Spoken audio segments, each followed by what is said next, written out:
Death in Venice by Thomas Mann, translated from the German by Kenneth Burke. Produced by Nighttail Audiobooks YouTube channel. Chapter 1. I. On a spring afternoon of the year 19-something, when our continent lay under such threatening weather for whole months, Gustav Aschenbach, or von Aschenbach, as his name read officially after his 50th birthday, had left his apartment on the Prinzregentenstrasse in Munich and had gone for a long walk. Overwrought by the trying and precarious work of the forenoon, which had demanded a maximum wariness, prudence, penetration, and rigor of the will, the writer had not been able, even after the noon meal, to break the impetus of the productive mechanism within him, that motus animi continuus, which constitutes, according to Cicero, the foundation of eloquence, and he had not attained the healing sleep which, what with the increasing exhaustion of his strength, he needed in the middle of each day. So he had gone outdoors soon after tea, in the hopes that air and movement would restore him and prepare him for a profitable evening. It was the beginning of May, and, after cold, damp weeks, a false midsummer had set in. The English gardens, although the foliage was still fresh and sparse, were as pungent as in August, and in the parts nearer the city had been full of conveyances and promenaders.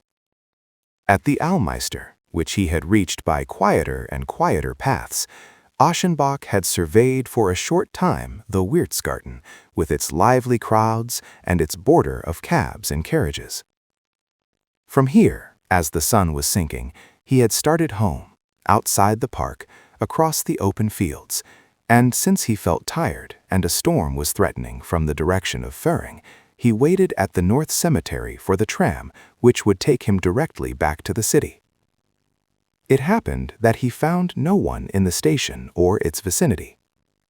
There was not a vehicle to be seen, either on the paved Umberstrasse, with its solitary glistening rails stretching out toward Schwabing, or on the Fähringer Chaussee. Behind the fences of the stonemasons' establishments, where the crosses, memorial tablets, and monuments standing for sale formed a second uninhabited burial ground, there was no sign of life, and opposite him the Byzantine structure of the funeral hall lay silent in the reflection of the departing day. Its facade, ornamented in luminous colors with Greek crosses and hieratic paintings, above which were displayed inscriptions symmetrically arranged in gold letters, and texts chosen to bear on the life beyond, such as, "They enter into the dwelling of the Lord," or "The light of eternity shall shine upon them." And for some time as he stood waiting, he found a grave diversion in spelling out the formulas and letting his mind's eye lose itself in their transparent mysticism, when, returning from his reveries, he noticed in the portico, above the two apocalyptic animals guarding the steps, a man whose somewhat unusual appearance gave his thoughts an entirely new direction. Whether he had just now come out from the inside through the bronze door, or had approached and mounted from the outside unobserved, remained uncertain. Aschenbach, without applying himself especially to the matter, was inclined to believe the former. Of medium height, thin, smooth-shaven, and noticeably pug-nosed, the man belonged to the red-haired type and possessed the appropriate fresh, milky complexion. Obviously, he was not of Bavarian extraction, since at least the white and straight-brimmed straw hat that covered his head gave his appearance the stamp of a foreigner, of someone who had come from a long distance. To be sure, he was wearing the customary knapsack strapped across his shoulders and a belted suit of rough yellow wool. His left arm was resting on his thigh, and his gray storm cape was thrown across it. In his right hand he held a cane with an iron ferrule, which he had stuck diagonally into the ground, and with his feet crossed was leaning his hip against the crook. His head was raised so that the Adam's apple protruded hard and bare on a scrawny neck emerging from a loose sport shirt, and he was staring sharply off into the distance, with colorless, red-lidded eyes, between which stood two strong, vertical wrinkles peculiarly suited to his short, turned-up nose. Thus, and perhaps his elevated position helped to give the impression, his bearing had something majestic and commanding about it, something bold or even savage.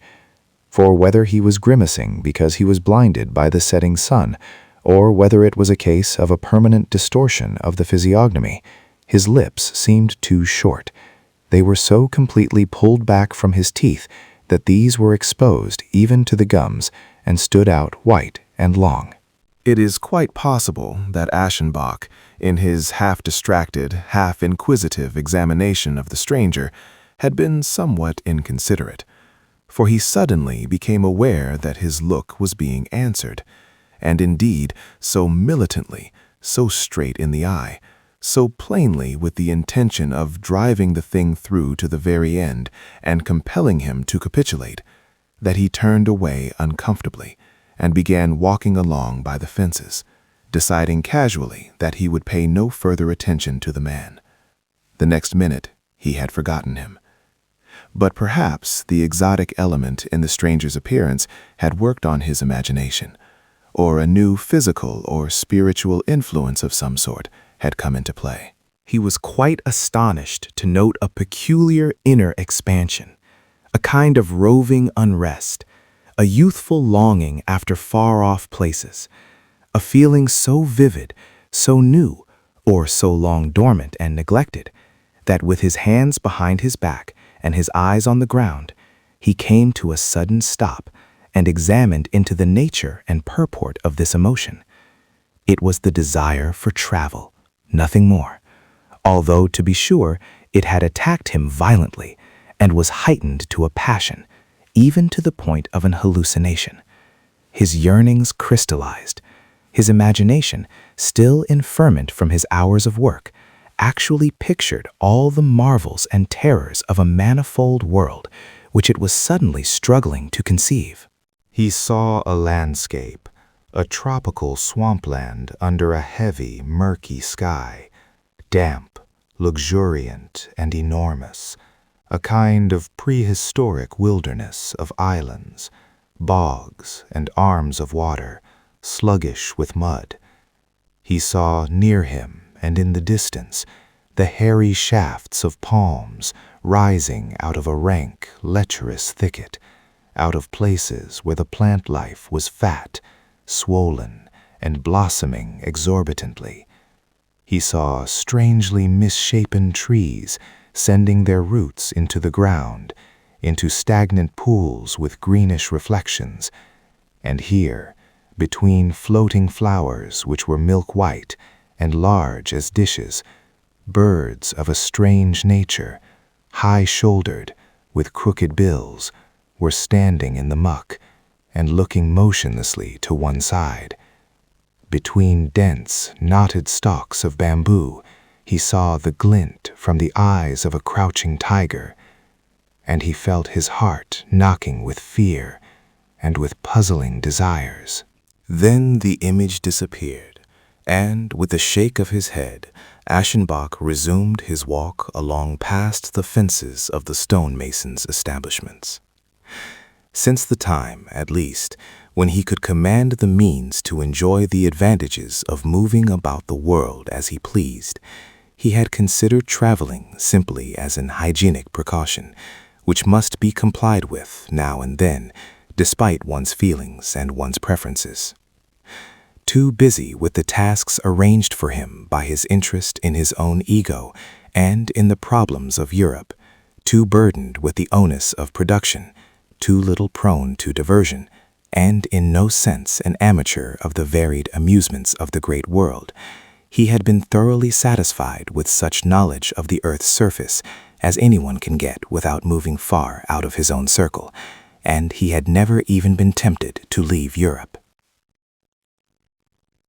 Especially now that his life was slowly on the decline, and that the artist's fear of not having finished, this uneasiness lest the clock run down before he had done his part and given himself completely, could no longer be waved aside as a mere whim. He had confined his outer existence almost exclusively to the beautiful city which had become his home, and to the rough country house which he had built in the mountains, and where he spent the rainy summers. Further, this thing which had laid hold of him so belatedly, but with such suddenness, was very readily moderated and adjusted by the force of his reason and of a discipline which he had practiced since youth. He had intended carrying his life work forward to a certain point before removing to the country, and the thought of knocking about the world for months and neglecting his work during this time seemed much too lax and contrary to his plans. It really could not be considered seriously. Yet he knew only too well what the reasons were for this unexpected temptation. It was the urge to escape, he admitted to himself, this yearning for the new and the remote, this appetite for freedom, for unburdening, for forgetfulness. It was a pressure away from his work, from the steady drudgery of a coldly passionate service. To be sure, he loved this work, and almost loved the enervating battle that was fought daily between a proud, tenacious will, so often tested, and this growing weariness which no one was to suspect, and which must not betray itself in his productions by any sign of weakness or negligence.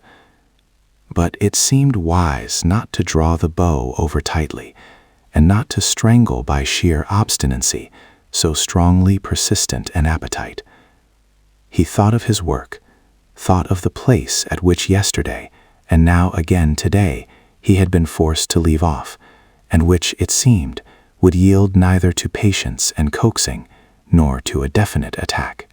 He examined it again, trying to break through or to circumvent the deadlock, but he gave up with a shudder of repugnance. There was no unusual difficulty here. What balked him were the scruples of aversion, which took the form of a fastidious insatiability. Even as a young man, this insatiability had meant to him the very nature, the fullest essence of talent, and for that reason he had restrained and chilled his emotions, since he was aware that they inclined to content themselves with a happy approximation, a state of semi-completion.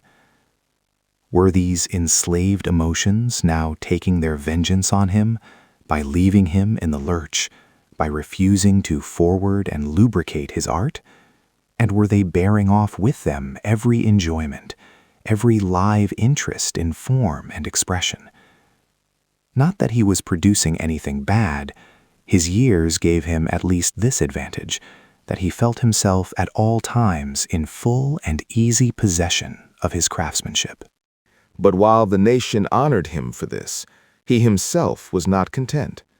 And it seemed to him that his work lacked the marks of that fiery and fluctuating emotionalism which is an enormous thing in one's favor, and which, while it argues an enjoyment on the part of the author, also constitutes, more than any depth of content, the enjoyment of the amateur.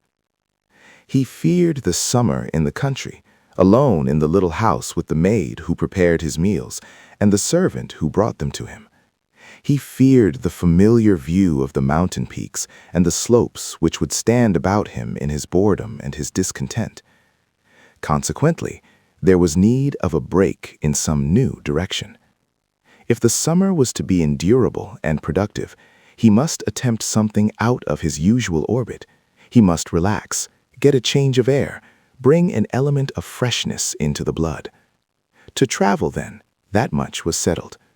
Not far, not all the way to the Tigers, but one night on the sleeper and a rest of 3 or 4 weeks at some pleasant, popular resort in the south. He thought this out while the noise of the electric tram came nearer along the Ungerstrasse, and as he boarded it, he decided to devote the evening to the study of maps and timetables. On the platform, it occurred to him to look around for the man in the straw hat, his companion during that most significant time spent waiting at the station. But his whereabouts remained uncertain, as he was not to be seen either at the place where he was formerly standing, or anywhere else in the vicinity of the station, or on the car itself. Chapter 2. The author of that lucid and powerful prose epic built around the life of Frederick of Prussia, the tenacious artist who, after long application, wove rich, varied strands of human destiny together under one single predominating theme in the fictional tapestry known as Maya. The creator of that stark tale which is called The Wretch, and which pointed out for an entire oncoming generation the possibility of some moral certainty beyond pure knowledge. Finally, the writer, and this sums up briefly the works of his mature period, of the impassioned treatise on art and the spirit, whose capacity for mustering facts, and further, whose fluency in their presentation, led cautious judges to place this treatise alongside Schiller's conclusions on naive and sentimental poetry. Gustav Aschenbach, then, was the son of a higher law official and was born in L, a leading city in the province of Silesia. His forebears had been officers, magistrates, government functionaries, men who had led severe, steady lives, serving their king, their state. A deeper strain of spirituality had been manifest in them once, in the person of a preacher. The preceding generation had brought a brisker, more sensuous blood into the family through the author's mother, daughter of a Bohemian bandmaster. The traces of foreignness in his features came from her. A marriage of sober, painstaking conscientiousness with impulses of a darker, more fiery nature had had an artist as its result, and this particular artist. Since his whole nature was centered around acquiring a reputation, he showed himself, if not exactly precocious, at least, thanks to the firmness and pithiness of his personality, his accent, ripened and adjusted to the public at an early age. Almost as a schoolboy, he had made a name for himself. Within 10 years, he had learned to face the world through the medium of his writing table, to discharge the obligations of his fame in a correspondence which, since many claims are pressed on the successful, the trustworthy, had to be brief as well as pleasant and to the point. At 40, wearied by the vicissitudes and the exertion of his own work, he had to manage a daily mail which bore the postmarks of countries in all parts of the world. Equally removed from the banal and the eccentric, his talents were so constituted as to gain both the confidence of the general public and the stable admiration and sympathy of the critical. Thus, even as a young man, continually devoted to the pursuit of craftsmanship, and that of no ordinary kind, he had never known the careless freedom of youth. When around 35 years of age, he had been taken ill in Vienna. One sharp observer said of him in company, "You see, Aschenbach has always lived like this," and the speaker contracted the fingers of his left hand into a fist. "Never like this," and he let his open hand droop comfortably from the arm of his chair. That hit the mark, and the heroic, the ethical about it all, was that he was not of a strong constitution, and though he was pledged by his nature to these steady efforts, he was not really born to them. Considerations of ill health had kept him from attending school as a boy, and had compelled him to receive instruction at home. He had grown up alone, without comrades, and he was forced to realize soon enough that he belonged to a race which often lacked, not talent, but that physical substructure which talent relies on for its fullest fruition, a race accustomed to giving its best early, and seldom extending its faculties over the years. But his favorite phrase was carrying through. In his novel on Frederick, he saw the pure apotheosis of this command, which struck him as the essential concept of the virtuous in action and passion. Also, he wished earnestly to grow old, since he had always maintained that the only artistry which can be called truly great, comprehensive, yes, even truly admirable, is that which is permitted to bear fruits characteristic of each stage in human development. Since he must carry the responsibilities of his talent on frail shoulders and wanted to go a long way, the primary requirement was discipline, and fortunately, discipline was his direct inheritance from his father's side. By 40, 50, or at an earlier age when others are still slashing about with enthusiasm, and are contentedly putting off to some later date the execution of plans on a large scale. He would start the day early, dashing cold water over his chest and back, and then with a couple of tall wax candles in silver candlesticks at the head of his manuscript, he would pay out to his art, in 2 or 3 eager, scrupulous morning hours, the strength which he had accumulated in sleep. It was pardonable, indeed it was a direct tribute to the effectiveness of his moral scheme, that the uninitiated took his Maya world and the massive epic machinery upon which the life of hero Frederick was unrolled, as evidence of long breath and sustaining power, while actually they had been built up layer by layer in small daily allotments through hundreds and hundreds of single inspirations.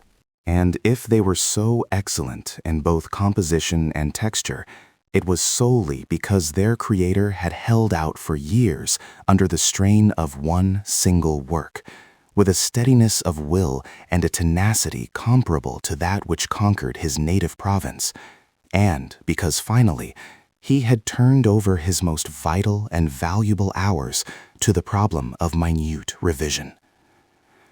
In order that a significant work of the mind may exert immediately some broad and deep effect, a secret relationship or even conformity must exist between the personal destiny of the author and the common destiny of his contemporaries. People do not know why they raise a work of art to fame. Far from being connoisseurs, they believe that they see in it hundreds of virtues which justify so much interest, but the true reason for their applause is an unconscious sympathy. Aschenbach had once stated quite plainly in some remote place that nearly everything great which comes into being does so in spite of something, in spite of sorrow or suffering, poverty, destitution, physical weakness, depravity, passion, or 1,000 other handicaps. But that was not merely an observation. It was a discovery, the formula of his life and reputation, the key to his work. And what wonder, then, that it was also the distinguishing moral trait, the dominating gesture of his most characteristic figures.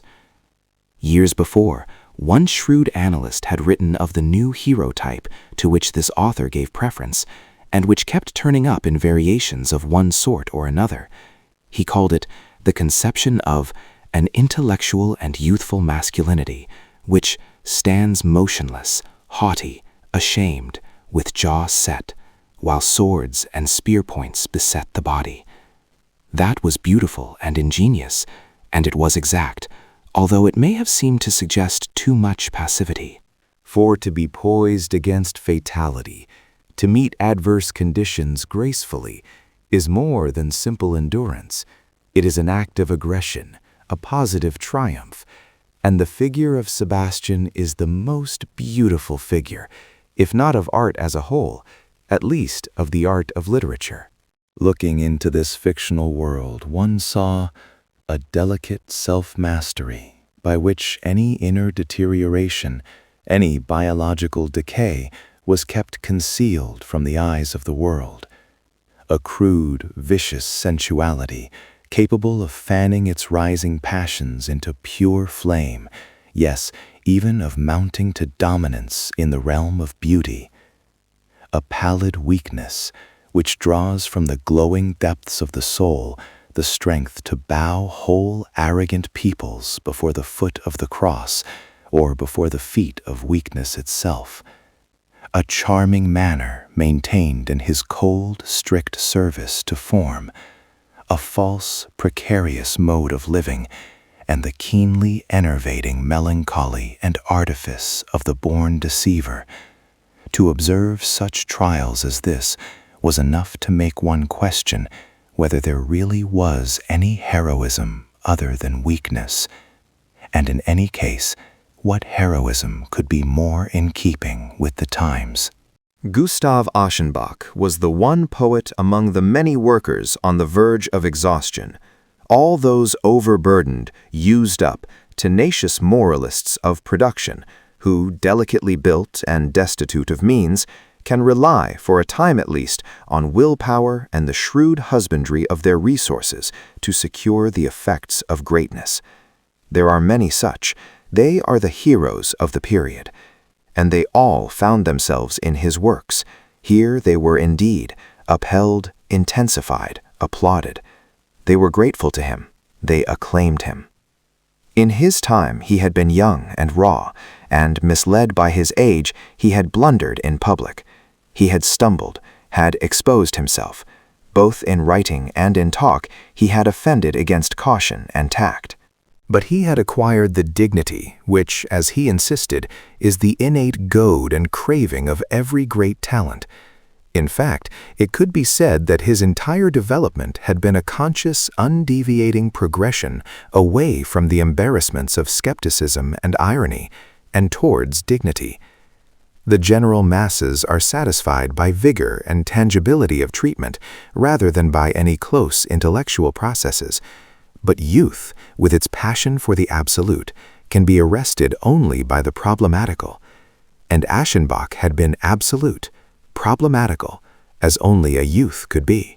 He had been a slave to the intellect, had played havoc with knowledge, had ground up his seed crops, had divulged secrets, had discredited talent, had betrayed art. Yes, while his modelings were entertaining the faithful votaries, filling them with enthusiasm, making their lives more keen, this youthful artist was taking the breath away from the generation then in its 20s by his cynicisms on the questionable nature of art and of artistry itself. But it seems that nothing blunts the edge of a noble, robust mind more quickly and more thoroughly than the sharp and bitter corrosion of knowledge. And certainly the moody radicalism of the youth, no matter how conscientious, was shallow in comparison with his firm determination as an older man and a master to deny knowledge, to reject it, to pass it with raised head, insofar as it is capable of crippling, discouraging, or degrading to the slightest degree our will, acts, feelings, or even passions. How else could the famous story of the wretch be understood than as an outburst of repugnance against the disreputable psychologism of the times, embodied in the figure of that soft and stupid half-clown who pilfers a destiny for himself by guiding his wife from powerlessness, from lasciviousness, from ethical frailty, into the arms of an adolescent, and believes that he may through profundity commit vileness. The verbal pressure with which he here cast out the outcast announced the return from every moral skepticism, from all fellow feeling with the engulfed. It was the countermove to the laxity of the sympathetic principle that to understand all is to forgive all, and the thing that was here well begun, even nearly completed, was that miracle of reborn ingenuousness, which was taken up a little later in one of the author's dialogues, expressly, and not without a certain discreet emphasis. Strange coincidences. Was it as a result of this rebirth, this new dignity and sternness, that his feeling for beauty, a discriminating purity, simplicity, and evenness of attack, which henceforth gave his productions such an obvious, even such a deliberate stamp of mastery and classicism, showed an almost excessive strengthening about this time? But ethical resoluteness in the exclusion of science, of emancipatory and restrictive knowledge, does this not in turn signify a simplification, a reduction morally of the world to two limited terms, and thus also a strengthened capacity for the forbidden, the evil, the morally impossible? And does not form have two aspects? Is it not moral and unmoral at once? Moral in that it is the result and expression of discipline, but unmoral and even immoral in that by nature it contains an indifference to morality, is calculated, in fact, to make morality bend beneath its proud and unencumbered scepter. Be that as it may. An evolution is a destiny. And why should his evolution, which had been upheld by the general confidence of a vast public, not run through a different course from one accomplished outside the luster and the entanglements of fame? Only chronic vagabondage will find it tedious and be inclined to scoff when a great talent outgrows the libertine chrysalis stage, learns to seize upon and express the dignity of the mind, and superimposes a formal etiquette upon a solitude which had been filled with unchastened and rigidly isolated sufferings and struggles, and had brought all this to a point of power and honor among men. Further, how much sport, defiance, indulgence there is in the self-formation of a talent. Gradually, something official, didactic, crept into Gustav Aschenbach's productions. His style in later life fought shy of any abruptness and boldness, any subtle and unexpected contrasts. He inclined towards the fixed and standardized, the conventionally elegant, the conservative, the formal, the formulated, nearly. And, as is traditionally said of Louis XIV, with the advancing years he came to omit every common word from his vocabulary. At about this time it happened that the educational authorities included selected pages by him in their prescribed school readers. This was deeply sympathetic to his nature, and he did not decline when a German prince who had just mounted to the throne raised the author of the Frederick to nobility on the occasion of his 50th birthday. After a few years of unrest, a few tentative stopping places here and there, he soon chose Munich as his permanent home, and lived there in a state of middle-class respectability, such as fits in with the life of the mind in certain individual instances. The marriage, which, when still young, he had contracted with a girl of an educated family, came to an end with her death after a short period of happiness. He was left with a daughter, now married. He had never had a son. Gustav von Aschenbach was somewhat below average height, dark and smooth-shaven. His head seemed a bit too large in comparison with his almost dapper figure. His hair was brushed straight back, thinning out towards the crown, but very full about the temples, and strongly marked with gray. It framed a high, ridged forehead. Gold spectacles with rimless lenses cut into the bridge of his bold, heavy nose. The mouth was big, sometimes drooping, sometimes suddenly pinched and firm. His cheeks were thin and wrinkled. His well-formed chin had a slight cleft. This head, usually bent patiently to one side, seemed to have gone through momentous experiences, and yet it was his art which had produced those effects in his face, effects which are elsewhere the result of hard and agitated living. Behind this brow, the brilliant repartee of the dialogue on war between Voltaire and the king had been born. These eyes, peering steadily and wearily from behind their glasses, had seen the bloody inferno of the lazarette in the 7 Years' War. Even as it applies to the individual, art is a heightened mode of existence. It gives deeper pleasures. It consumes more quickly.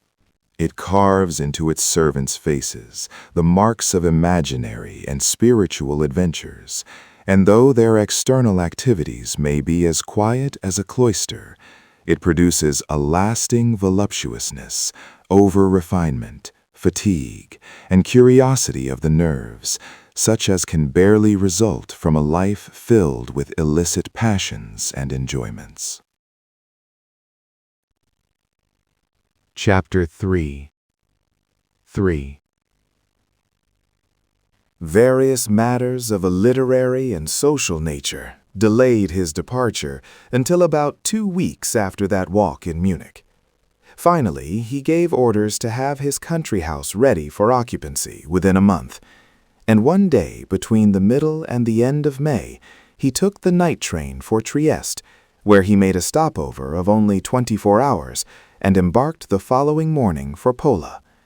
What he was hunting was something foreign and unrelated to himself, which would at the same time be quickly within reach, and so he stopped at an island in the Adriatic, which had become well known in recent years.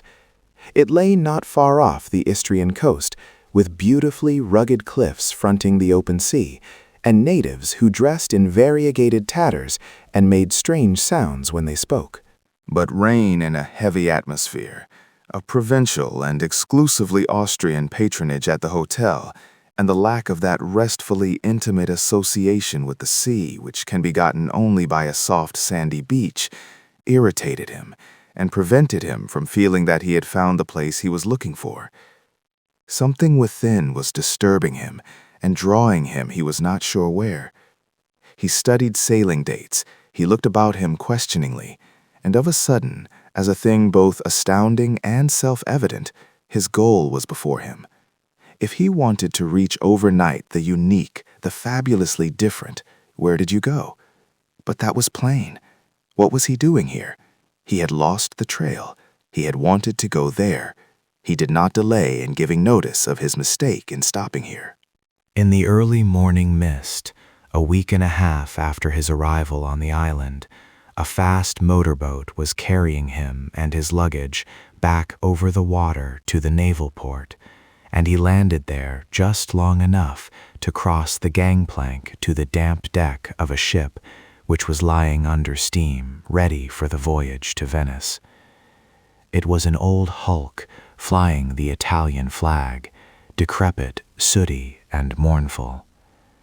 In a cave-like, artificially lighted inside cabin where Aschenbach, immediately upon boarding the ship, was conducted by a dirty, hunchbacked sailor who smirked politely, there was sitting behind a table, his hat cocked over his forehead and a cigarette stump in the corner of his mouth, a man with a goatee and with the face of an old-style circus director who was taking down the particulars of the passengers with professional grimaces and distributing the tickets. To Venice, he repeated Aschenbach's request as he extended his arm and plunged his pen into the pasty dregs of a precariously tilted inkwell. To Venice, first class, at your service, sir.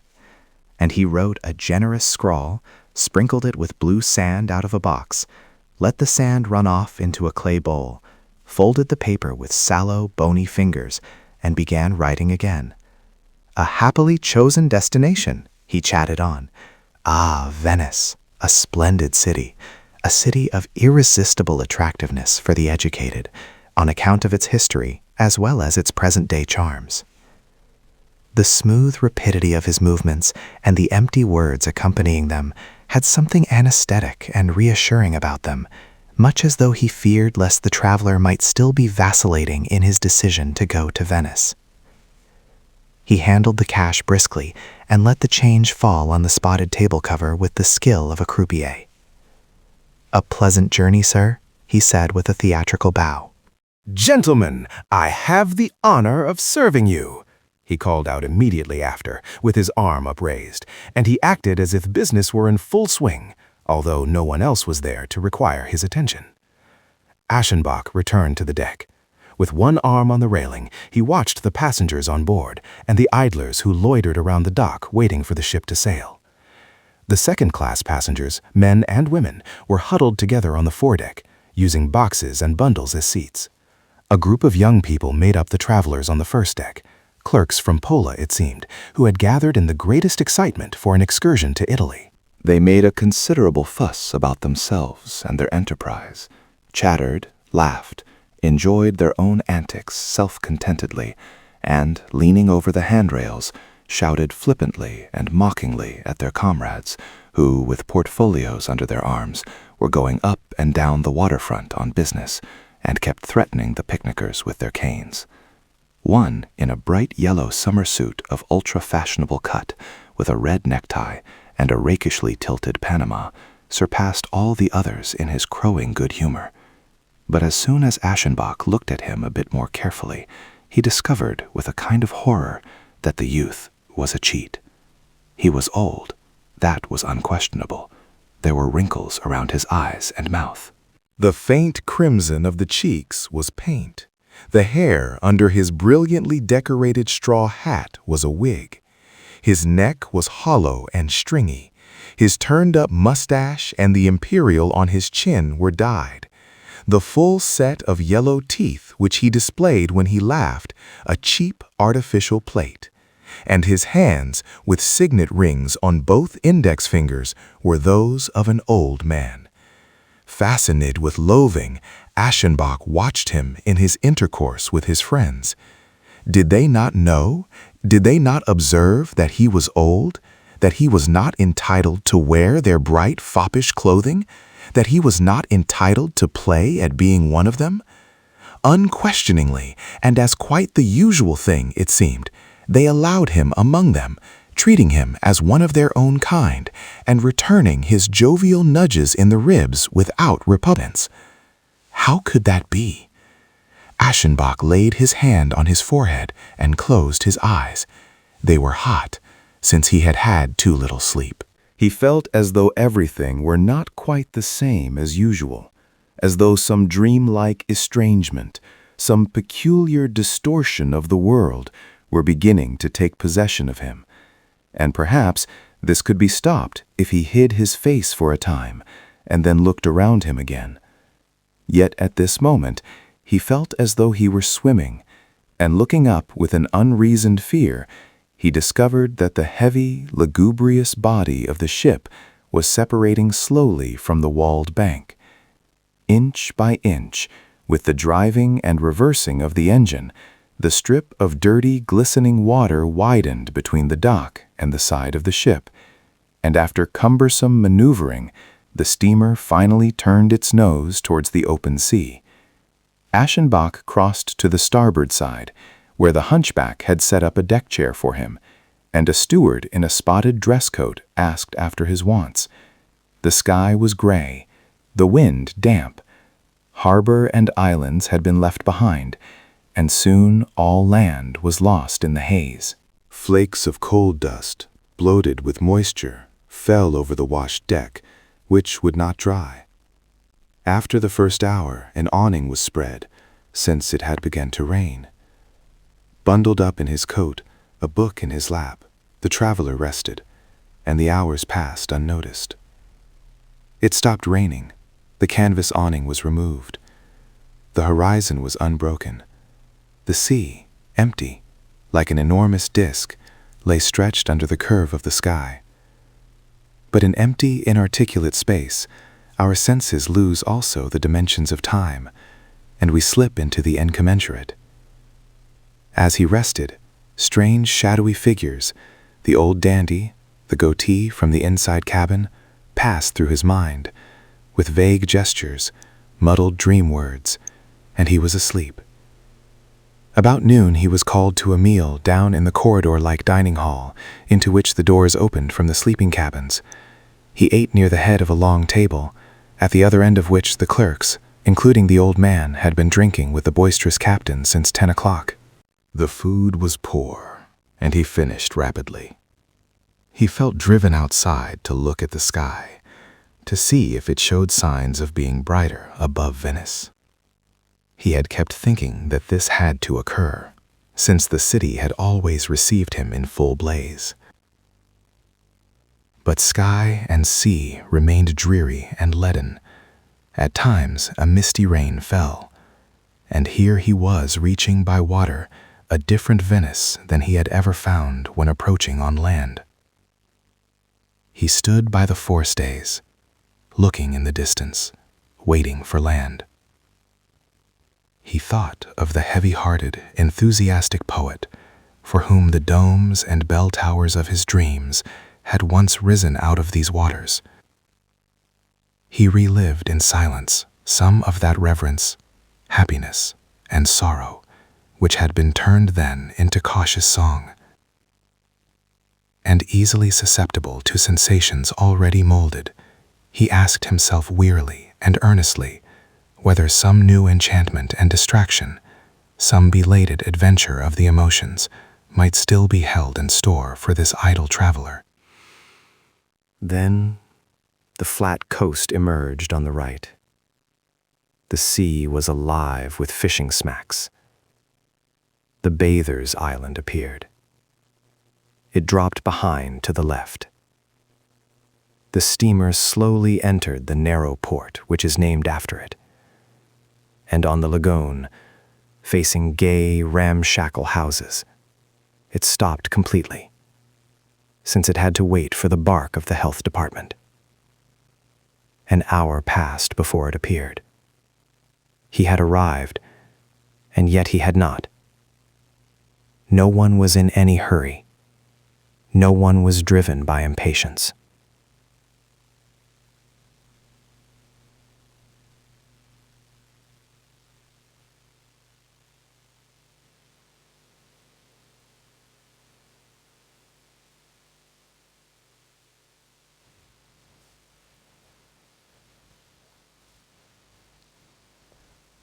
With glazed eyes, a cigarette between his trembling fingers, he stood in one place, swaying backwards and forwards from giddiness, and balancing himself laboriously. Since he would have fallen at the first step, he did not trust himself from the spot.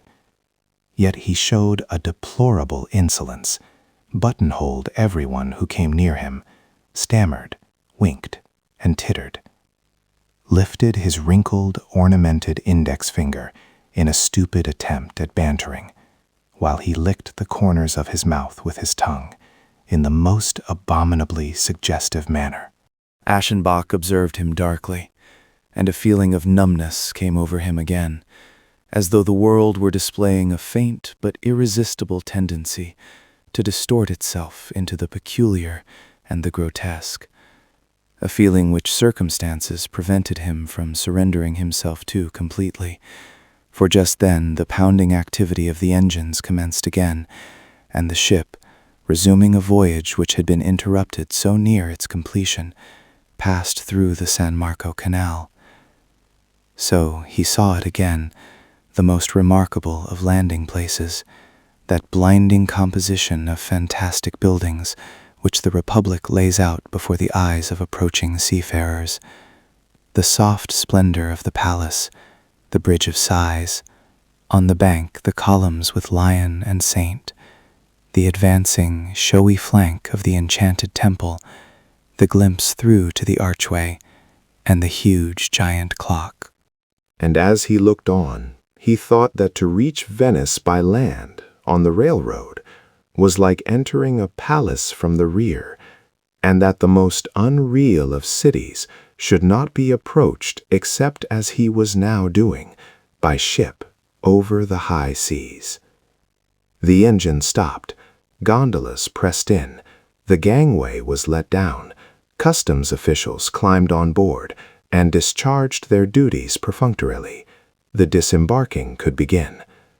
Aschenbach made it understood that he wanted a gondola to take him and his luggage to the dock of those little steamers which ply between the city and the Lido, since he intended to locate near the sea. His plans were complied with.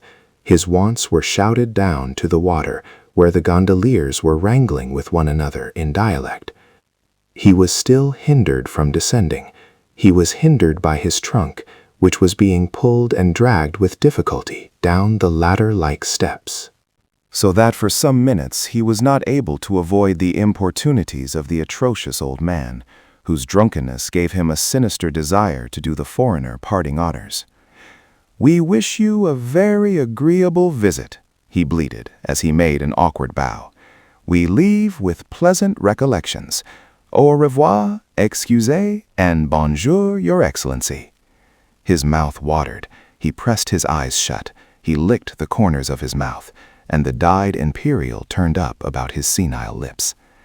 "Our compliments," he mumbled, with 2 fingertips on his mouth. "Our compliments to our sweetheart, the dearest, prettiest sweetheart." And suddenly his false upper teeth fell down on his lower lip. Aschenbach was able to escape. "To our sweetheart, our handsome sweetheart," he heard the cooing, hollow, stuttering voice behind him. While supporting himself against the handrail, he went down the gangway. Who would not have to suppress a fleeting shudder, a vague timidity and uneasiness, if it were a matter of boarding a Venetian gondola for the first time, or after several years? The strange craft, an entirely unaltered survival from the times of balladry, with that peculiar blackness which is found elsewhere only in coffins. It suggests silent, criminal adventures in the rippling night. It suggests even more strongly death itself, the bier and the mournful funeral, and the last silent journey. And has it been observed that the seat of such a bark, this armchair of coffin-black veneer and dull black upholstery, is the softest, most luxuriant, most lulling seat in the world? Aschenbach noticed this when he had relaxed at the feet of the gondolier, opposite his luggage, which lay neatly assembled on the prow. The rowers were still wrangling, harshly, incomprehensibly, with threatening gestures. But the strange silence of this canal city seemed to soften their voices, to disembody them and dissipate them over the water. It was warm here in the harbor, touched faintly by the warm breeze of the scirocco. Leaning back against the limber portions of the cushions, the traveler closed his eyes in the enjoyment of a lassitude which was as unusual with him as it was sweet. The trip would be short, he thought, if only it went on forever. He felt himself glide with a gentle motion away from the crowd and the confusion of voices. It became quieter and quieter around him. There was nothing to be heard but the splashing of the oar, the hollow slapping of the waves against the prow of the boat, as it stood above the water, black and bold and armed with its halberd-like tip, and a third sound of speaking, of whispering, the whispering of the gondolier, who was talking to himself between his teeth, fitfully, in words that were pressed out by the exertion of his arms. Aschenbach looked up and was slightly astonished to discover that the lagoon was widening and he was headed for the open sea. This seemed to indicate that he ought not to rest too much, but should see to it that his wishes were carried out. "To the steamer dock," he repeated, turning around completely and looking into the face of the gondolier who stood behind on a raised platform and towered up between him and the dun-colored sky. He was a man of unpleasant, even brutal appearance, dressed in sailor blue, with a yellow sash. A formless straw hat, its weave partially unraveled, was tilted insolently on his head. The set of his face, the blond curly mustache beneath a curtly turned-up nose, undoubtedly meant that he was not Italian. Although of somewhat frail build, so that one would not have thought him especially well suited to his trade, he handled the oar with great energy, throwing his entire body into each stroke. Occasionally he drew back his lips from the exertion and disclosed his white teeth. Wrinkling his reddish brows, he gazed on past his passenger as he answered deliberately, almost gruffly, "You are going to the Lido." Aschenbach replied, "Of course, but I have just taken the gondola to get me across to San Marco. I want to use the vaporetto." "You cannot use the vaporetto, sir." "And why not?" "Because the vaporetto will not haul luggage." That was so, Aschenbach remembered. He was silent. But the fellow's harsh, presumptuous manner, so unusual towards a foreigner here, seemed unbearable. He said, "That is my affair. Perhaps I want to put my things in storage. You will turn back." There was silence. The oar splashed, the water thudded against the bow, and the talking and whispering began again. The gondolier was talking to himself between his teeth. What was to be done? This man was strangely insolent and had an uncanny decisiveness. The traveler, alone with him on the water, saw no way of getting what he wanted. And besides, how softly he could rest, if only he did not become excited. Hadn't he wanted the trip to go on and on forever? It was wisest to let things take their course, and the main thing was that he was comfortable. The poison of inertia seemed to be issuing from the seat, from this low, black-upholstered armchair, so gently cradled by the oar-strokes of the imperious gondolier behind him. The notion that he had fallen into the hands of a criminal passed dreamily across Aschenbach's mind, without the ability to summon his thoughts to an active defense. The possibility that it was all simply a plan for cheating him seemed more abhorrent. A feeling of duty or pride, a kind of recollection that one should prevent such things, gave him the strength to arouse himself once more. He asked, "What are you asking for the trip?" Looking down upon him, the gondolier answered, "You will pay." It was plain how this should be answered. Aschenbach said mechanically, "I shall pay nothing, absolutely nothing, if you don't take me where I want to go. You want to go to the Lido, but not with you. I am rowing you well." "That is so," Aschenbach thought, and relaxed. "That is so. You are rowing me well. Even if you do have designs on my cash and send me down to Pluto with a blow of your oar from behind, you will have rowed me well." But nothing like that happened. They were even joined by others, a boatload of musical brigands, men and women, who sang to guitar and mandolin, riding persistently side by side with the gondola and filling the silence over the water with their covetous foreign poetry.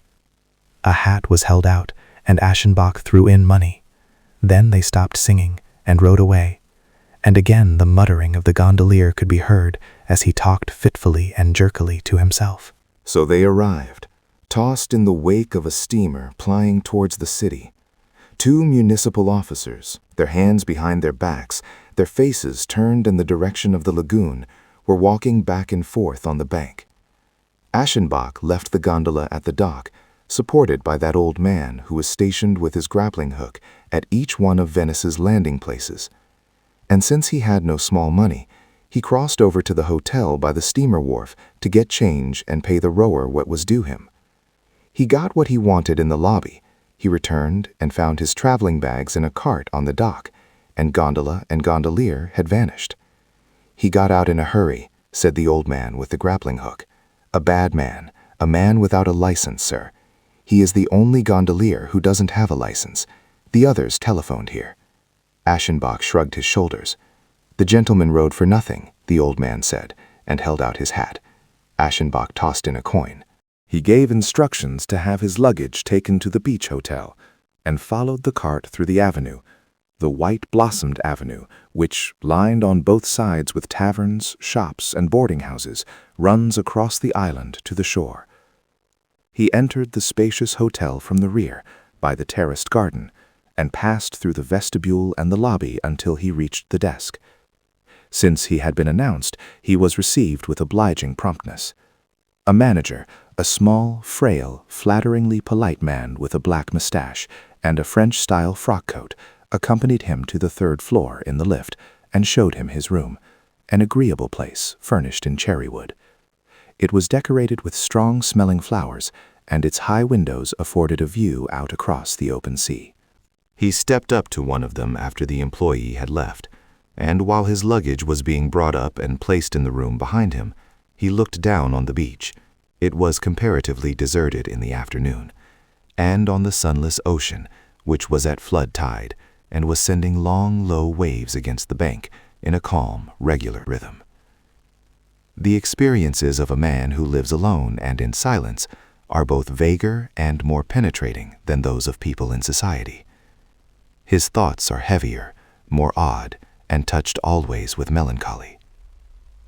Images and observations which could easily be disposed of by a glance, a smile, an exchange of opinion, will occupy him unbearably, sink deep into the silence, become full of meaning, become life, adventure, emotion. Loneliness ripens the eccentric, the daringly and estrangingly beautiful, the poetic.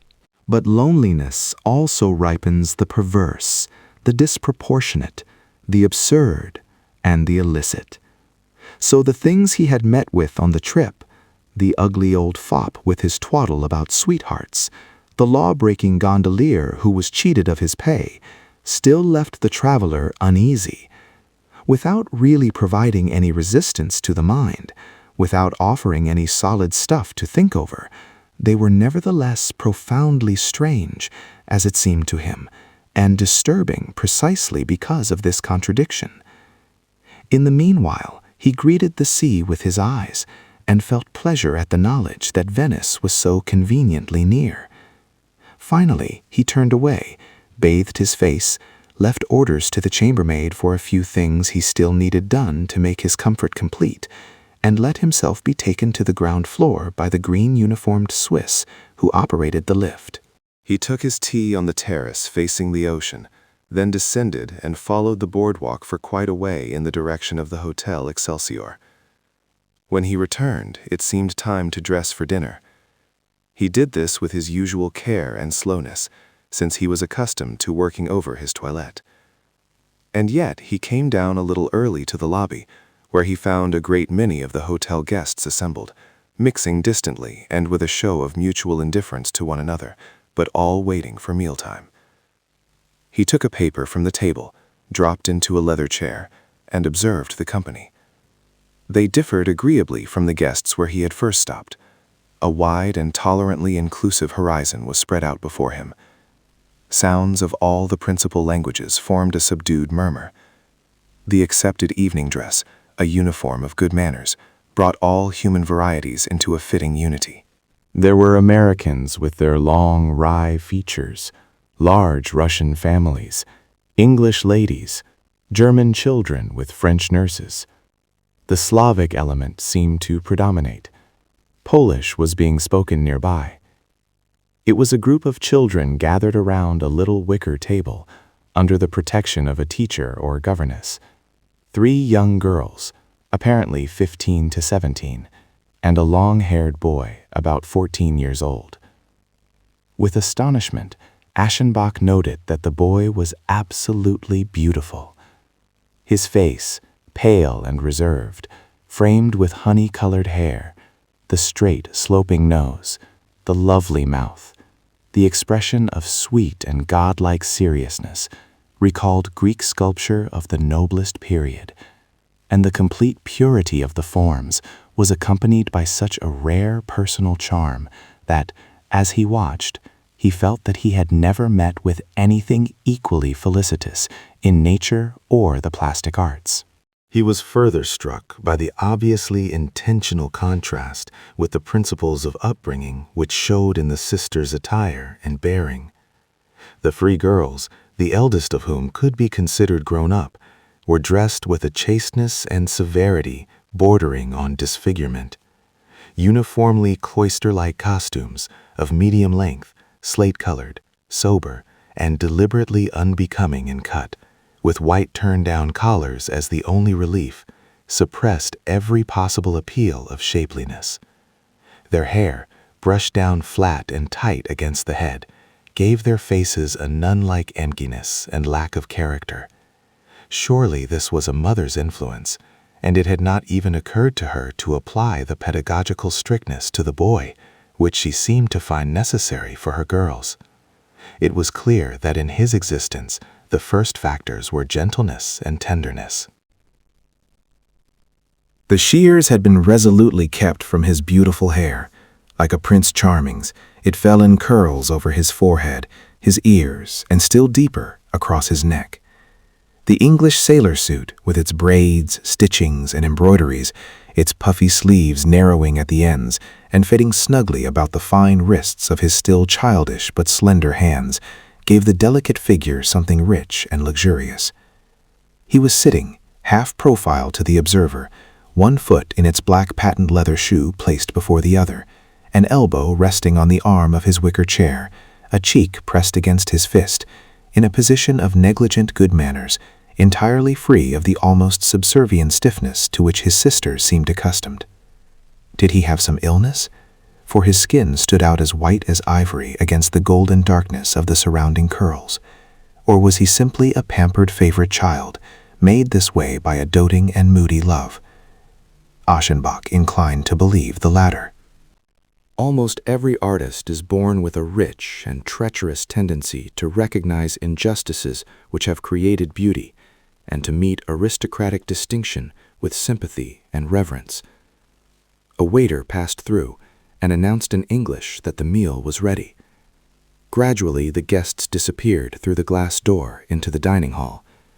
Stragglers crossed, coming from the entrance or the lifts. Inside, they had already begun serving, but the young Poles were still waiting around the little wicker table, and Aschenbach, comfortably propped in his deep chair, and with this beauty before his eyes, stayed with them. The governess, A small, corpulent, middle-class woman with a red face finally gave the sign to rise. With lifted brows, she pushed back her chair and bowed, as a large woman dressed in gray and richly jeweled with pearls entered the lobby. This woman was advancing with coolness and precision. Her lightly powdered hair and the lines of her dress were arranged with the simplicity which always signifies taste in those quarters where devoutness is taken as one element of dignity. She might have been the wife of some high German official, except that her jewelry added something fantastically lavish to her appearance. Indeed, it was almost priceless, and consisted of ear pendants and a very long triple chain of softly glowing pearls, as large as cherries. The children had risen promptly. They bent over to kiss the hand of their mother, who, with a distant smile on her well-preserved, though somewhat tired and peaked features, looked over their heads and directed a few words to the governess in French. Then she walked to the glass door. The children followed her, the girls in the order of their age, after them the governess, the boy last. For some reason or other, he turned around before crossing the sill, and since no one else was in the lobby, his strange, dusky eyes met those of Aschenbach, who, his newspaper on his knees, lost in thought, was gazing after the group. What he saw had not been unusual in the slightest detail. They had not preceded the mother to the table. They had waited, greeted her with respect, and observed the customary forms on entering the room. But it had taken place so pointedly, with such an accent of training, duty, and self-respect, that Aschenbach felt peculiarly touched by it all. He delayed for a few moments. Then he too crossed into the dining room, and was assigned to his table, which, as he noted with a brief touch of regret, was very far removed from that of the Polish family. Weary and yet intellectually active, he entertained himself during the lengthy meal with abstract or even transcendental things. He thought over the secret union which the lawful must enter upon with the individual for human beauty to result.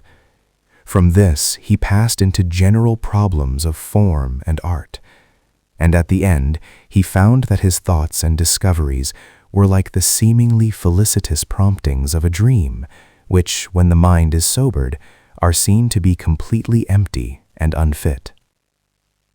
After the meal, smoking, sitting, taking an occasional turn in the park with its smell of nightfall, he went to bed early and spent the night in a sleep deep and unbroken, but often enlivened with the apparitions of dreams. The weather did not improve any the following day. A land breeze was blowing. Under a cloudy, ashen sky, the sea lay in dull peacefulness. It seemed shriveled up, with a close, dreary horizon, and it had retreated from the beach, bearing the long ribs of several sandbanks. As Aschenbach opened his window, he thought that he could detect the foul smell of the lagoon. He felt depressed. He thought already of leaving. Once, years ago, after several weeks of spring here, this same weather had afflicted him, and impaired his health so seriously that he had to abandon Venice like a fugitive. Was not this old feverish unrest again setting in, the pressure in the temples, the heaviness of the eyelids? It would be annoying to change his residence still another time, but if the wind did not turn, he could not stay here. To be safe, he did not unpack completely. He breakfasted at 9 in the buffet room provided for this purpose, between the lobby and the dining room. That formal silence reigned here, which is the ambition of large hotels. The waiters who were serving walked about on soft soles. Nothing was audible but the tinkling of the tea things, a word half-whispered.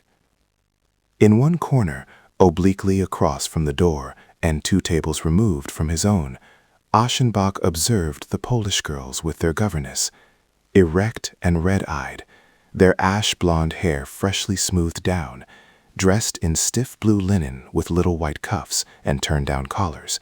They were sitting there, handing around a glass of marmalade. They had almost finished their breakfast. The boy was missing. Aschenbach smiled. "Well, little Phaeton," he thought, "you seem to be enjoying the pleasant privilege of having your sleep out." And suddenly exhilarated, he recited to himself the line, a frequent change of dress, warm baths, and rest. He breakfasted without haste. From the porter, who entered the hall holding his braided cap in his hand, he received some forwarded mail, and while he smoked a cigarette, he opened a few letters. In this way, it happened that he was present at the entrance of the late sleeper who was being waited for over yonder. He came through the glass door and crossed the room in silence to his sister's table. His approach, the way he held the upper part of his body and bent his knees, the movement of his white-shod feet, had an extraordinary charm. He walked very lightly, at once timid and proud, and this became still more lovely through the childish embarrassment with which, twice as he proceeded, he turned his face towards the center of the room, raising and lowering his eyes. Smiling, with something half-muttered in his soft, vague tongue, he took his place, and now, as he turned his full profile to the observer, Aschenbach was again astonished, terrified even, by the really godlike beauty of this human child. Today, the boy was wearing a light blouse of blue and white striped cotton goods, with a red silk tie in front, and closed at the neck by a plain white high collar. This collar lacked the distinctiveness of the blouse, but above it the flowering head was poised with an incomparable seductiveness, the head of an Eros, in blended yellows of Parian marble, with fine, serious brows, the temples and ears covered softly by the abrupt encroachment of his curls. Good, good, Aschenbach thought, with that deliberate, expert appraisal which artists sometimes employ as a subterfuge when they have been carried away with delight before a masterwork. And he thought further, really, if the sea and the beach weren't waiting for me, I should stay here as long as you stayed. But he went then, passed through the lobby under the inspection of the servants, down the wide terrace, and straight across the boardwalk to the section of the beach reserved for the hotel guests.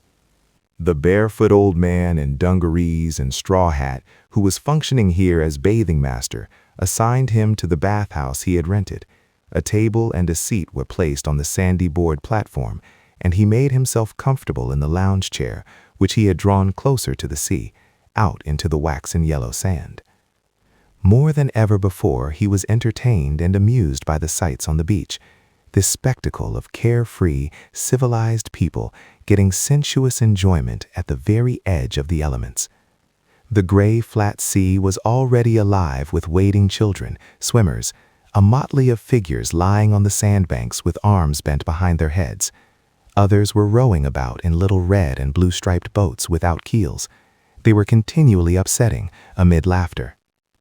Before the long stretches of bathing houses, where people were sitting on the platforms as though on small verandas, there was a play of movement against the line of rest and inertness behind, visits and chatter, fastidious morning elegance alongside the nakedness which, boldly at ease, was enjoying the freedom which the place afforded. Further in front, on the damp, firm sand, people were parading about in white bathing cloaks, in ample, brilliantly colored wrappers. An elaborate sand pile to the right, erected by children, had flags in the colors of all nations planted around it. Vendors of shells, cakes, and fruit spread out their wares, kneeling. To the left, before one of the bathing houses which stood at right angles to the others and to the sea, a Russian family was encamped. Men with beards and large teeth, slow, delicate women, a Baltic girl sitting by an easel and painting the sea amidst exclamations of despair, two ugly, good-natured children, an old maidservant who wore a kerchief on her head and had the alert, scraping manners of a slave.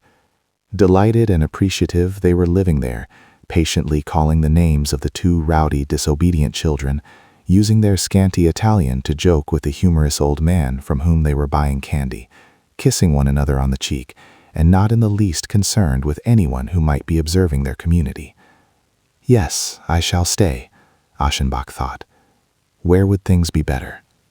And his hands folded in his lap, he let his eyes lose themselves in the expanses of the sea, his gaze gliding, swimming, and failing in the monotone mist of the wilderness of space.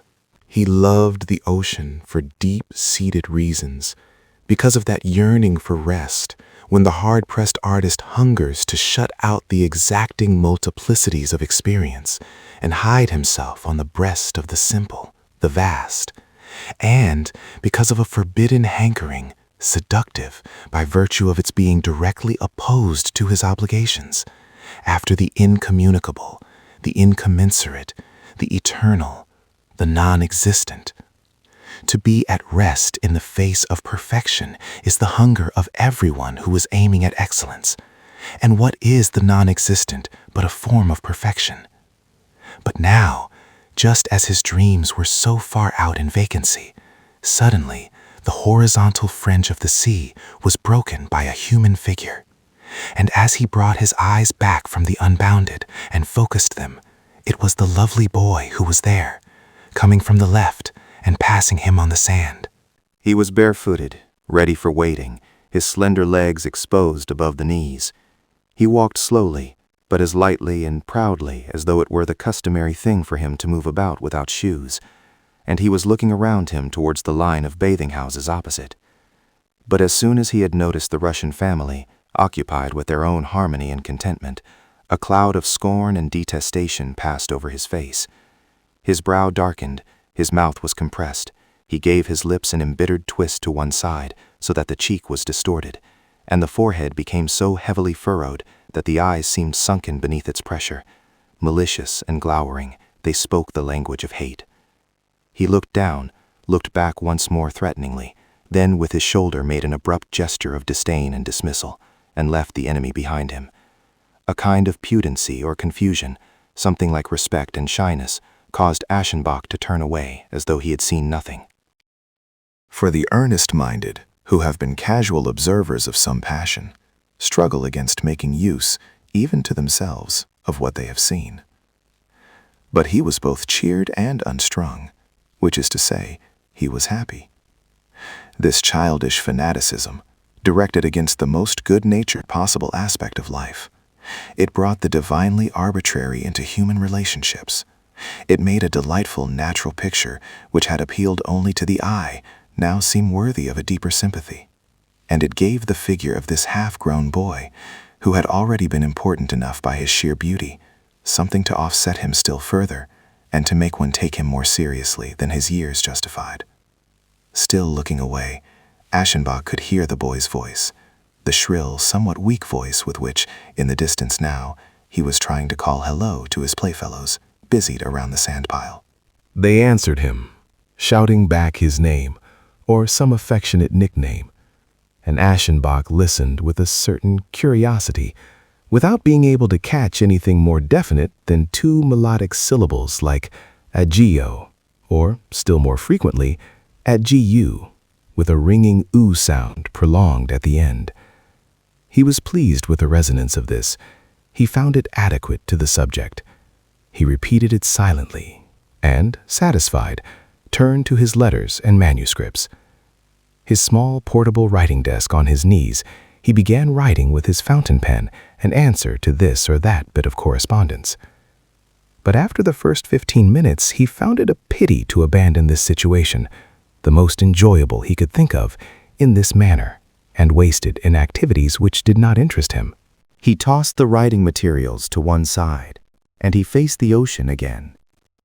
Soon afterwards, diverted by the childish voices around the sand heap, he revolved his head comfortably along the back of the chair towards the right, to discover where that excellent little agio might be and what he was doing.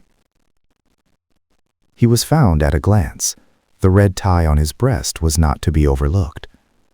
Busied with the others in laying an old plank across the damp moat of his sandcastle, he was nodding and shouting instructions for this work.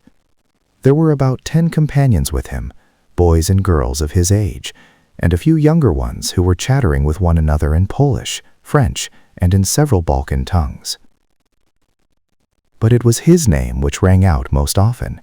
He was openly in demand, sought after, admired. One boy especially, like him, a Pole, a stocky fellow who was called something like Yashu, with sleek black hair and a belted linen coat, seemed to be his closest vassal and friend.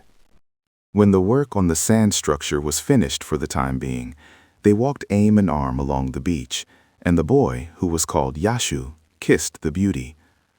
Aschenbach was half-minded to raise a warning finger. "I advise you, Christobulus," he thought, smiling, "to travel for a year, for you need that much time at least to get over it." And then he breakfasted on large ripe strawberries which he got from a peddler. It had become very warm, although the sun could no longer penetrate the blanket of mist in the sky. Laziness clogged his brain, even while his senses delighted in the numbing, drugging distractions of the ocean's stillness.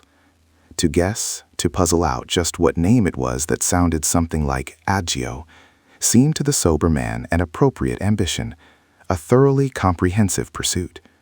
And with the aid of a few scrappy recollections of Polish, he decided that they must mean Tadzio, the shortened form of Tadeus, and sounding like Tadzio when it is called.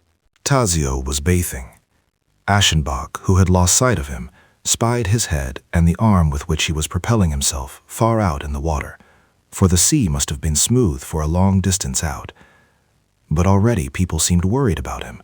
Women's voices were calling after him from the bathing houses, uttering this name again and again. It almost dominated the beach like a battle cry, and with its soft consonants, its long-drawn oo note at the end, it had something at once sweet and wild about it. Tadzio! Tadzio! He turned back. Beating the resistant water into a foam with his legs, he hurried, his head bent down over the waves. And to see how this living figure, graceful and clean-cut in its advance, with dripping curls and lovely as some frail god, came up out of the depths of sky and sea, rose and separated from the elements. This spectacle aroused a sense of myth. It was like some poet's recovery of time at its beginning, of the origin of forms and the birth of gods. Aschenbach listened with closed eyes to this song ringing within him, and he thought again that it was pleasant here, and that he would like to remain. Later, Tadzio was resting from his bath. He lay in the sand, wrapped in his white robe, which was drawn under the right shoulder, his head supported on his bare arm. And even when Aschenbach was not observing him, but was reading a few pages in his book, he hardly ever forgot that this boy was lying there, and that it would cost him only a slight turn of his head to the right to behold the mystery. It seemed that he was sitting here just to keep watch over his repose, busied with his own concerns, and yet constantly aware of this noble picture at his right, not far in the distance. And he was stirred by a paternal affection, the profound leaning which those who have devoted their thoughts to the creation of beauty feel towards those who possess beauty itself. A little past noon he left the beach, returned to the hotel, and was taken up to his room. He stayed there for some time in front of the mirror, looking at his gray hair, his tired, sharp features. At this moment he thought of his reputation, and of the fact that he was often recognized on the streets and observed with respect, thanks to the sure aim and the appealing finish of his words. He called up all the exterior successes of his talent which he could think of, remembering also his elevation to the knighthood. Then he went down to the dining hall for lunch and ate at his little table. As he was riding up in the lift, after the meal was ended, a group of young people, just coming from breakfast, pressed into the swaying cage after him, and Tadzio entered too. He stood quite near to Aschenbach, for the first time so near that Aschenbach could see him, not with the aloofness of a picture, but in minute detail, in all his human particularities. The boy was addressed by someone or other, and as he was answering with an indescribably agreeable smile, he stepped out again, on the second floor, walking backwards, and with his eyes lowered. Beauty makes modest, Aschenbach thought, and he tried insistently to explain why this was so. But he had noticed that Tadzio's teeth were not all they should be. They were somewhat jagged and pale. The enamel did not look healthy. It had a peculiar brittleness and transparency, as is often the case with anemics. He is very frail. He is sickly, Aschenbach thought. In all probability, he will not grow old. And he refused to reckon with the feeling of gratification or reassurance which accompanied this notion. He spent 2 hours in his room, and in the afternoon he rode in the vaporetto across the foul-smelling lagoon to Venice. He got off at San Marco, took tea on the piazza, and then, in accord with his schedule for the day, he went for a walk through the streets. Yet it was this walk which produced a complete reversal in his attitudes and his plans. An offensive sultriness lay over the streets. The air was so heavy that the smells pouring out of homes, stores, and eating houses became mixed with oil, vapors, clouds of perfume, and still other odors, and these would not blow away, but hung in layers. Cigarette smoke remained suspended, disappearing very slowly. The crush of people along the narrow streets irritated rather than entertained the walker. The farther he went, the more he was depressed by the repulsive condition resulting from the combination of sea air and scirocco, which was at the same time both stimulating and enervating. He broke into an uncomfortable sweat. His eyes failed him. His chest became tight. He had a fever. The blood was pounding in his head. He fled from the crowded business streets across a bridge into the walks of the poor. On a quiet square, one of those forgotten and enchanting places which lie in the interior of Venice, he rested at the brink of a well, dried his forehead, and realized that he would have to leave here. For the second and last time, it had been demonstrated that this city, in this kind of weather, was decidedly unhealthy for him. It seemed foolish to attempt a stubborn resistance while the prospects for a change of wind were completely uncertain. A quick decision was called for. It was not possible to go home this soon. Neither summer nor winter quarters were prepared to receive him. But this was not the only place where there were sea and beach, and elsewhere these could be found without the lagoon and its malarial mists.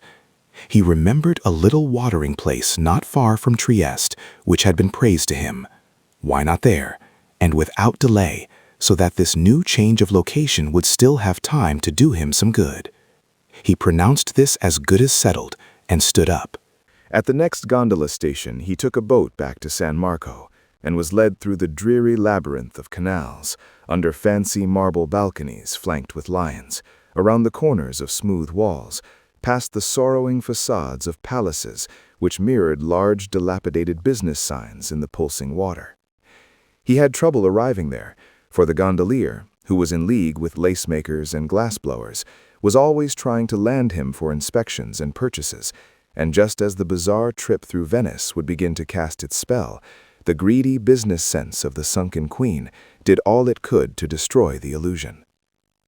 When he had returned to the hotel, he announced at the office before dinner that unforeseen developments necessitated his departure the following morning. He was assured of their regrets. He settled his accounts.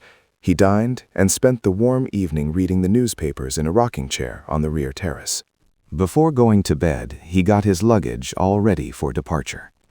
He did not sleep so well as he might, since the impending breakup made him restless. When he opened the window in the morning, the sky was as overcast as ever, but the air seemed fresher, and he was already beginning to repent. Hadn't his decision been somewhat hasty and uncalled for, the result of a passing diffidence and indisposition? If he had delayed a little, if, instead of surrendering so easily, he had made some attempt to adjust himself to the air of Venice or to wait for an improvement in the weather, he would not be so rushed and inconvenienced, but could anticipate another forenoon on the beach like yesterday's. Too late. Now he would have to go on wanting what he had wanted yesterday. He dressed, and at about 8 o'clock rode down to the ground floor for breakfast. As he entered, the buffet room was still empty of guests. A few came in while he sat waiting for his order. With his teacup to his lips, he saw the Polish girls and their governess appear. Rigid, with morning freshness, their eyes still red, ladies and gentlemen, to the station, through the company's private canal. Time is pressing. Aschenbach found that it was doing nothing of the sort. It was still over an hour before his train left.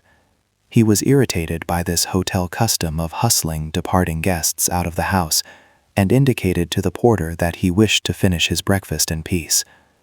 The man retired hesitatingly, to appear again 5 minutes later. It is impossible for the car to wait any longer. Then he would take a cab and carry his trunk with him, Aschenbach replied in anger. He would use the public steamboat at the proper time, and he requested that it be left to him personally to worry about his departure. The employee bowed himself away. Pleased with the way he had warded off these important warnings, Aschenbach finished his meal at leisure. In fact, he even let the waiter bring him a newspaper. The time had become quite short when he finally arose. It was fitting that at the same moment Tadzio should come through the glass door. On the way to his table, he walked in the opposite direction to Aschenbach, lowering his eyes modestly before the man with the gray hair and high forehead, only to raise them again in his delicious manner, soft and full upon him, and he had passed. "Goodbye, Tadzio," Aschenbach thought. "I did not see much of you." He did what was unusual with him, really formed the words on his lips and spoke them to himself. Then he added, "God bless you."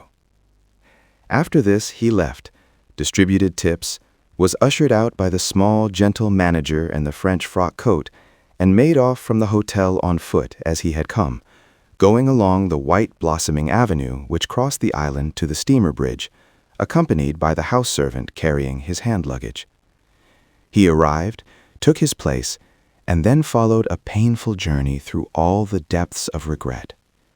It was the familiar trip across the lagoon, past San Marco, up the Grand Canal. Aschenbach sat on the circular bench at the bow, his arms supported against the railing, shading his eyes with his hand. The public gardens were left behind. The piazzetta opened up once more in princely splendor and was gone. Then came the great flock of palaces, and as the channel made a turn, the magnificently slung marble arch of the Rialto came into view. The traveler was watching. His emotions were in conflict. The atmosphere of the city, this slightly foul smell of sea and swamp which he had been so anxious to avoid, he breathed it now in deep, exquisitely painful draughts. Was it possible that he had not known, had not considered, just how much he was attached to all this? What had been a partial misgiving this morning, a faint doubt as to the advisability of his move, now became a distress, a positive misery, a spiritual hunger, and so bitter that it frequently brought tears to his eyes, while he told himself that he could not possibly have foreseen it. Hardest of all to bear, at times completely insufferable, was the thought that he would never see Venice again, that this was a leave-taking forever. Since it had been shown for the second time that the city affected his health, since he was compelled for the second time to get away in all haste, from now on he would have to consider it a place impossible and forbidden to him, a place which he was not equal to, and which it would be foolish for him to visit again. Yes, he felt that if he left now, he would be shamefaced and defiant enough never to see again the beloved city which had twice caused him a physical breakdown. And of a sudden, this struggle between his desires and his physical strength seemed to the aging man so grave and important. His physical defeat seemed so dishonorable, so much a challenge to hold out at any cost, that he could not understand the ready submissiveness of the day before, when he had decided to give in without attempting any serious resistance. Meanwhile, the steamboat was nearing the station. Pain and perplexity increased. He became distracted. In his affliction, he felt that it was impossible to leave, and just as impossible to turn back. The conflict was intense as he entered the station. It was very late. There was not a moment to lose if he was to catch the train. He wanted to, and he did not want to. But time was pressing. It drove him on. He hurried to get his ticket and looked about in the tumult of the hall for the officer on duty here from the hotel. The man appeared and announced that the large trunk had been transferred. Transferred already? Yes, thank you. To Como. To Como? And in the midst of hasty running back and forth, angry questions and confused answers, it came to light that the trunk had already been sent with other foreign baggage from the express office of the Hotel Excelsior in a completely wrong direction. Aschenbach had difficulty in preserving the expression which was required under these circumstances. He was almost convulsed with an adventurous delight an unbelievable hilarity. The employee rushed off to see if it were still possible to stop the trunk, and as was to be expected, he returned with nothing accomplished. Aschenbach declared that he did not want to travel without his trunk, but had decided to go back and wait at the beach hotel for its return. Was the company's motorboat still at the station? The man assured him that it was lying at the door. With Italian volubility, he persuaded the clerk at the ticket window to redeem the canceled ticket. He swore that they would act speedily, that no time or money would be spared in recovering the trunk promptly. And so the strange thing happened that, 20 minutes after his arrival at the station, the traveler found himself again on the Grand Canal, returning to the Lido. Here was an adventure, wonderful, abashing, and comically dreamlike beyond belief. Places which he had just bid farewell to forever in the most abject misery, yet he had been turned and driven back by fate, and was seeing them again in the same hour. The spray from the bow, washing between gondolas and steamers with an absurd agility, shot the speedy little craft ahead to its goal, while the one passenger was hiding the nervousness and ebullience of a truant boy under the mask of resigned anger. From time to time he shook with laughter at this mishap which, as he told himself, could not have turned out better for a child of destiny. There were explanations to be given, expressions of astonishment to be faced, and then, he told himself, everything would be all right. Then a misfortune would be avoided, a grave error rectified, and all that he had thought he was leaving behind him would be open to him again, there at his disposal. And to cap it all, was the rapidity of the ride deceiving him, or was the wind really coming from the sea? The waves beat against the walls of the narrow canal which runs through the island to the Hotel Excelsior. An automobile omnibus was awaiting his return there and took him above the rippling sea straight to the beach hotel.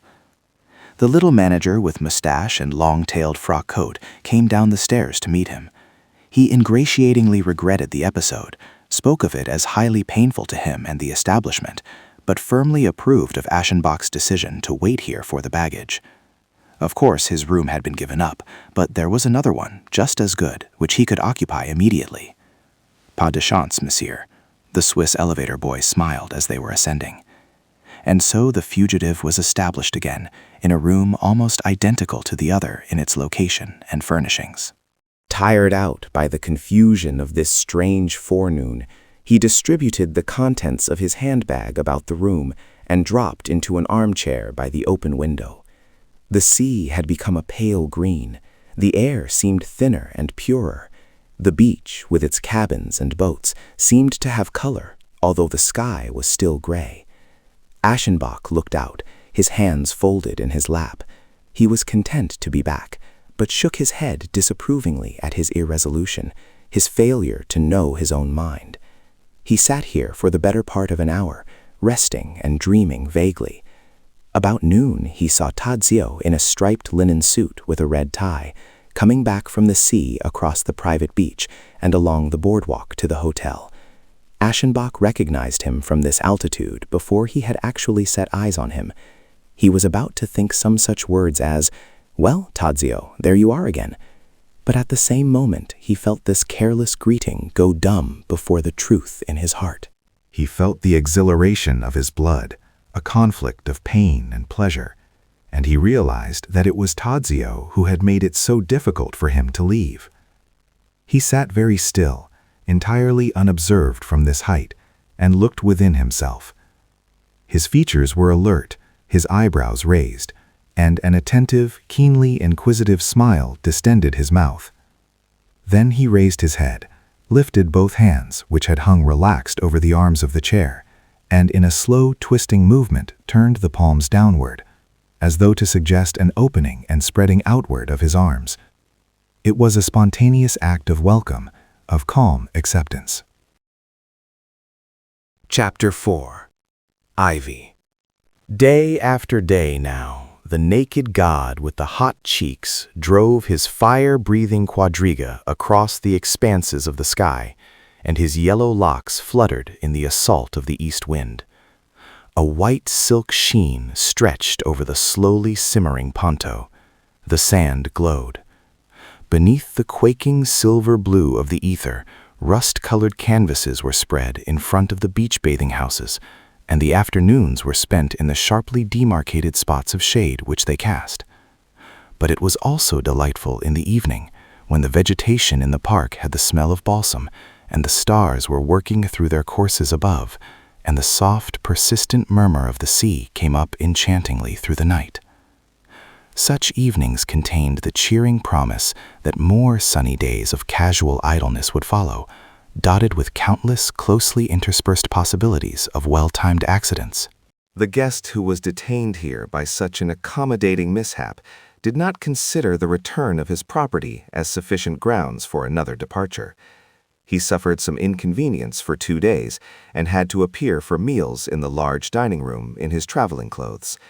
When the strayed luggage was finally deposited in his room again, he unpacked completely and filled the closet and drawers with his belongings. He had decided to remain here indefinitely, content now that he could pass the hours on the beach in a silk suit and appear for dinner at his little table again in appropriate evening dress. The comfortable rhythm of this life had already cast its spell over him. He was soon enticed by the ease, the mild splendor of his program.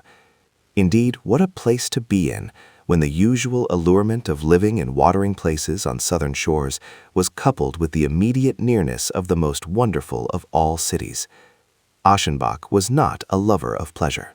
Whenever that was some call for him to take a holiday, to indulge himself, to have a good time, and this was especially true at an earlier age, restlessness and repugnance soon drove him back to his rigorous toil, the faithful, sober efforts of his daily routine, except that this place was bewitching him, relaxing his will, making him happy.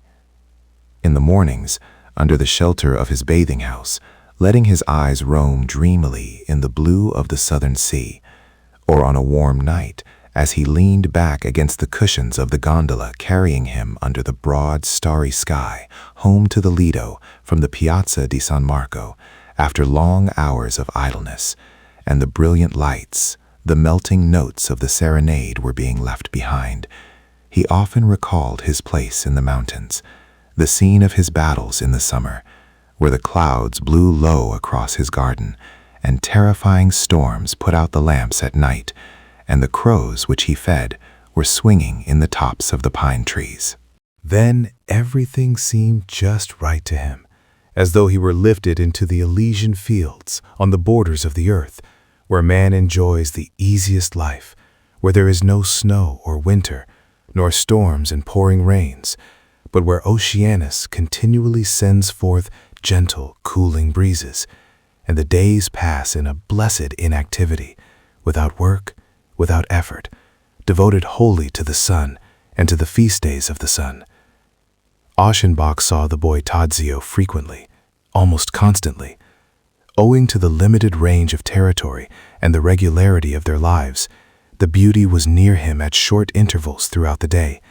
He saw him, met him everywhere, in the lower rooms of the hotel, on the cooling water trips to the city and back, in the arcades of the square, and at times, when he was especially lucky, ran across him on the streets. But principally, and with the most gratifying regularity, the forenoon on the beach allowed him to admire and study this rare spectacle at his leisure. Yes, it was this guarantee of happiness, this daily recurrence of good fortune, which made his stay here so precious and gave him such pleasure in the constant procession of sunny days. He was up as early as he used to be when under the driving pressure of work, and was on the beach before most people, when the sun was still mild and the sea lay blinding white in the dreaminess of morning. He spoke amiably to the guard of the private beach, and also spoke familiarly to the barefoot, white-bearded old man who had prepared his place for him, stretching the brown canopy and bringing the furniture of the cabin out on the platform. Then he took his seat. There would now be 3 or 4 hours in which the sun mounted and gained terrific strength, the sea a deeper and deeper blue, and he might look at Tadzio. He saw him approaching from the left, along the edge of the sea. He saw him as he stepped out backwards from among the cabins. Or he would suddenly find, with a shock of pleasure, that he had missed his coming, that he was already here in the blue and white bathing suit, which was his only garment now while on the beach, that he had already commenced his usual activities in the sun and the sand, a pleasantly trifling, idle, and unstable manner of living, a mixture of rest and play. Tadzio would saunter about, wade, dig, catch things, lie down, go for a swim, all the while being kept under surveillance by the women on the platform, who made his name ring out in their falsetto voices. "Tadzio! Tadzio!" Then he would come running to them with a look of eagerness to tell them what he had seen, what he had experienced, or to show them what he had found or caught: mussels, seahorses, jellyfish, and crabs that ran sideways. Aschenbach did not understand a word he said, and though it might have been the most ordinary thing in the world, it was a vague harmony in his ear. So the foreignness of the boy's speech turned it into music. A wanton sun poured its prodigal splendor down over him, and his figure was always set off against the background of an intense sea blue. This piquant body was so freely exhibited that his eyes soon knew every line and posture. He was continually rediscovering with new pleasure all this familiar beauty, and his astonishment at its delicate appeal to his senses was unending. The boy was called to greet a guest who was paying his respects to the ladies at the bathing house. He came running wet perhaps out of the water, tossed back his curls, and as he held out his hand, resting on one leg and raising his other foot on the toes, the set of his body was delightful. It had a charming expectancy about it, a well-meaning shyness, a winsomeness which showed his aristocratic training. He lay stretched full length, his bath towel slung across his shoulders, his delicately chiseled arms supported in the sand, his chin in his palm. The boy called Yashu was squatting near him and making up to him, and nothing could be more enchanting than the smile of his eyes and lips when the leader glanced up at his inferior, his servant. He stood on the edge of the sea, alone, apart from his people, quite near to Aschenbach. Erect, his hands locked across the back of his neck, he swayed slowly on the balls of his feet, looked dreamily into the blueness of sea and sky, while tiny waves rolled up and bathed his feet. His honey-colored hair clung in rings about his neck and temples. The sun made the down on his back glitter. The fine etching of the ribs, the symmetry of the chest, were emphasized by the tightness of the suit across the buttocks. His armpits were still as smooth as those of a statue. The hollows of his knees glistened, and their bluish veins made his body seem built of some clearer stuff. What rigor, what precision of thought were expressed in this erect, youthfully perfect body. Yet the pure and strenuous will which, darkly at work, could bring such godlike sculpture to the light. Was not he, the artist, familiar with this?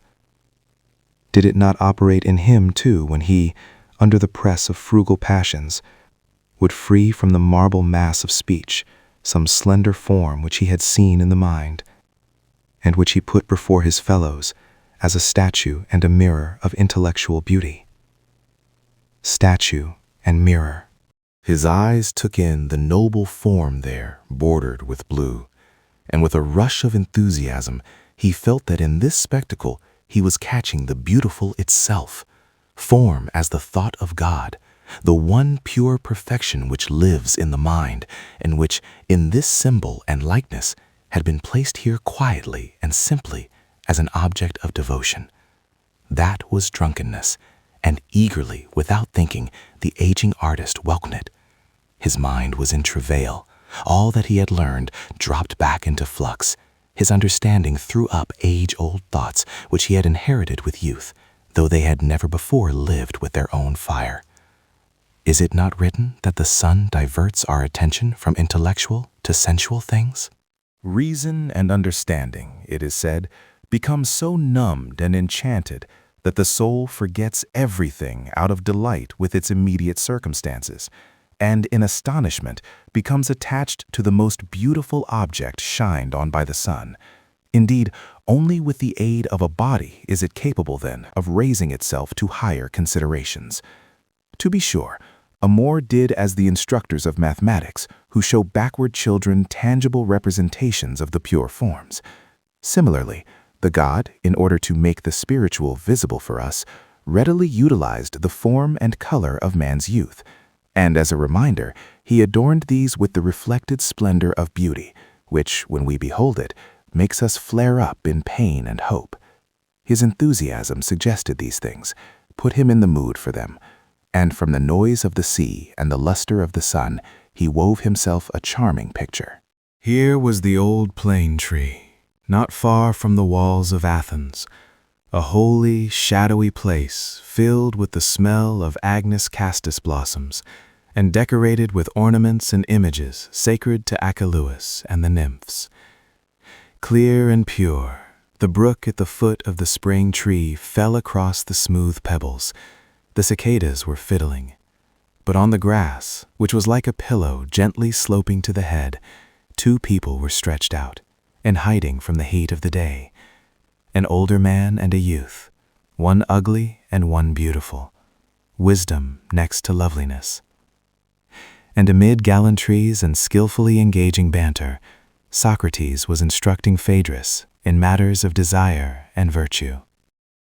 He spoke to him of the hot terror which the initiates suffer when their eyes light on an image of the eternal beauty, spoke of the greed of the impious and the wicked who cannot think beauty when they see its likeness and who are incapable of reverence, spoke of the holy distress which befalls the noble-minded when a godlike countenance, a perfect body, appears before them. They tremble and grow distracted and hardly dare to raise their eyes, and they honor the man who possesses this beauty.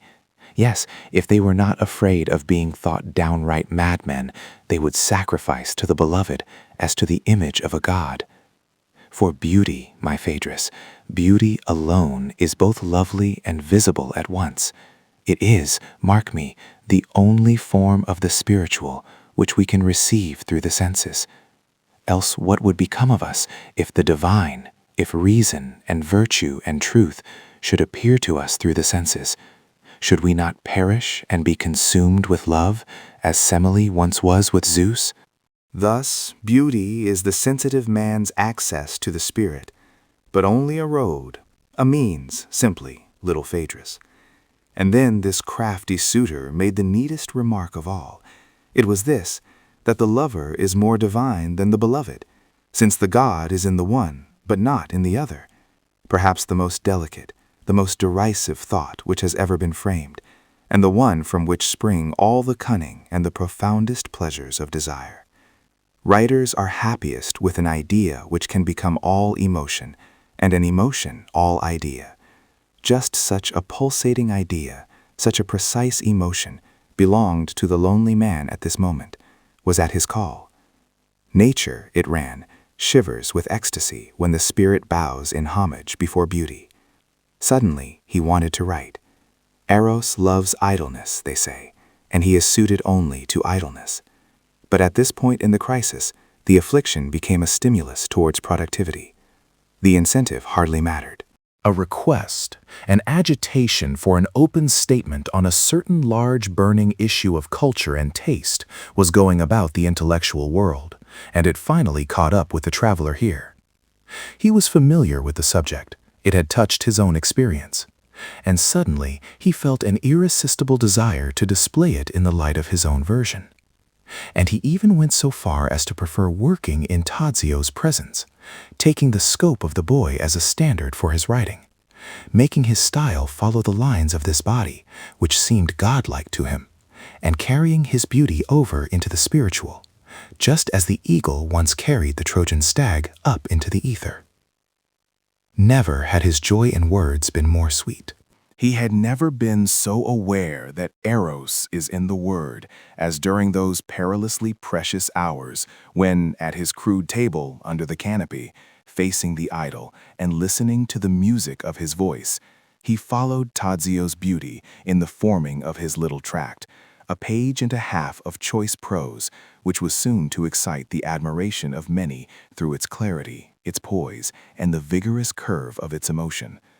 Certainly, it is better for people to know only the beautiful product as finished and not in its conception, its conditions of origin. For knowledge of the sources from which the artist derives his inspiration would often confuse and alienate, and in this way detract from the effects of his mastery. Strange hours, strangely enervating efforts, rare creative intercourse between the spirit and a body. When Aschenbach put away his work and started back from the beach, he felt exhausted, or in dispersion even, and it was as though his conscience were complaining after some transgression. The following morning, as he was about to leave the hotel, he looked off from the steps and noticed that Tadzio, who was alone and was already on his way towards the sea, was just approaching the private beach. He was half tempted by the simple notion of seizing this opportunity to strike up a casual, friendly acquaintanceship with the boy, who had been the unconscious source of so much agitation and upheaval. He wanted to address him and enjoy the answering look in his eyes. The boy was sauntering along. He could be overtaken, and Aschenbach quickened his pace. He reached him on the boardwalk behind the bathing houses, was about to lay a hand on his head and shoulders, and some word or other, an amiable phrase in French, was on the tip of his tongue. But he felt that his heart, due also perhaps to his rapid stride, was beating like a hammer, and he was so short of breath that his voice would have been tight and trembling. He hesitated. He tried to get himself under control. Suddenly, he became afraid that he had been walking too long so close behind the boy. He was afraid of arousing curiosity and causing him to look back questioningly. He made one more spurt, failed, surrendered, and passed with bowed head. Too late, he thought immediately. Too late. Yet was it too late? This step which he had just been on the verge of taking would very possibly have put things on a sound, free, and easy basis, and would have restored him to wholesome soberness. But the fact was that Aschenbach did not want soberness. His intoxication was too precious. Who can explain the stamp and the nature of the artist? Who can understand this deep instinctive welding of discipline and license? For to be unable to want wholesome soberness is license. Aschenbach was no longer given to self-criticism. His tastes, the mental caliber of his years, his self-respect, ripeness, and a belated simplicity made him unwilling to dismember his motives and to debate whether his impulses were the result of conscientiousness or of disillusion and weakness. He was embarrassed, as he feared that someone or other, if only the guard on the beach, must have observed his pursuit and defeat.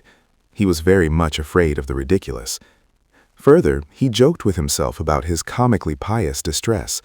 Downed, he thought, downed like a rooster, with his wings hanging miserably in the battle. It really is a God who can, at one sight of his loveliness, break our courage this way and force down our pride so thoroughly. He toyed and skirmished with his emotions and was far too haughty to be afraid of them. He had already ceased thinking about the time when the vacation period which he had fixed for himself would expire. The thought of going home never even suggested itself. He had sent for an ample supply of money. His only concern was with the possible departure of the Polish family. By a casual questioning of the hotel barber, he had contrived to learn that these people had come here only a short time before his own arrival. The sun browned his face and hands. The invigorating salt breezes made him feel fresher. Once he had been in the habit of expending on his work every bit of nourishment which food, sleep, or nature could provide him, and similarly now he was generous and uneconomical, letting pass off as elation and emotion all the daily strengthening derived from sun, idleness, and sea air. His sleep was fitful. The preciously uniform days were separated by short nights of happy unrest.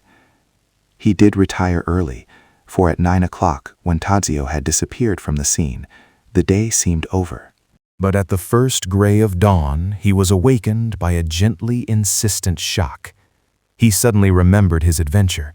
He could no longer remain in bed. He arose, and clad lightly against the chill of morning, he sat down by the open window to await the rising of the sun. Revived by his sleep, he watched this miraculous event with reverence. Sky, earth, and sea, still lay in glassy, ghost-like twilight. A dying star still floated in the emptiness of space. But a breeze started up, a winged message from habitations beyond reach, telling that Eros was rising from beside her husband. And that first sweet reddening in the farthest stretches of sky and sea took place, by which the sentiency of creation is announced. The goddess was approaching, the seductress of youth, who stole Clytus and Cephalus, and despite the envy of all the Olympians, enjoyed the love of handsome Orion. A strewing of roses began there on the edge of the world, an unutterably pure glowing and blooming. Childish clouds, lighted and shined through, floated like busy little cupids in the rosy, bluish mist. Purple fell upon the sea, which seemed to be simmering and washing the color towards him. Golden spears shot up into the sky from behind. The splendor caught fire silently, and with godlike power an intense flame of licking tongues broke out, and with rattling hooves the brothers' sacred chargers mounted the horizon. Lighted by the god's brilliance, he sat there, keeping watch alone. He closed his eyes, letting this glory play against the lids.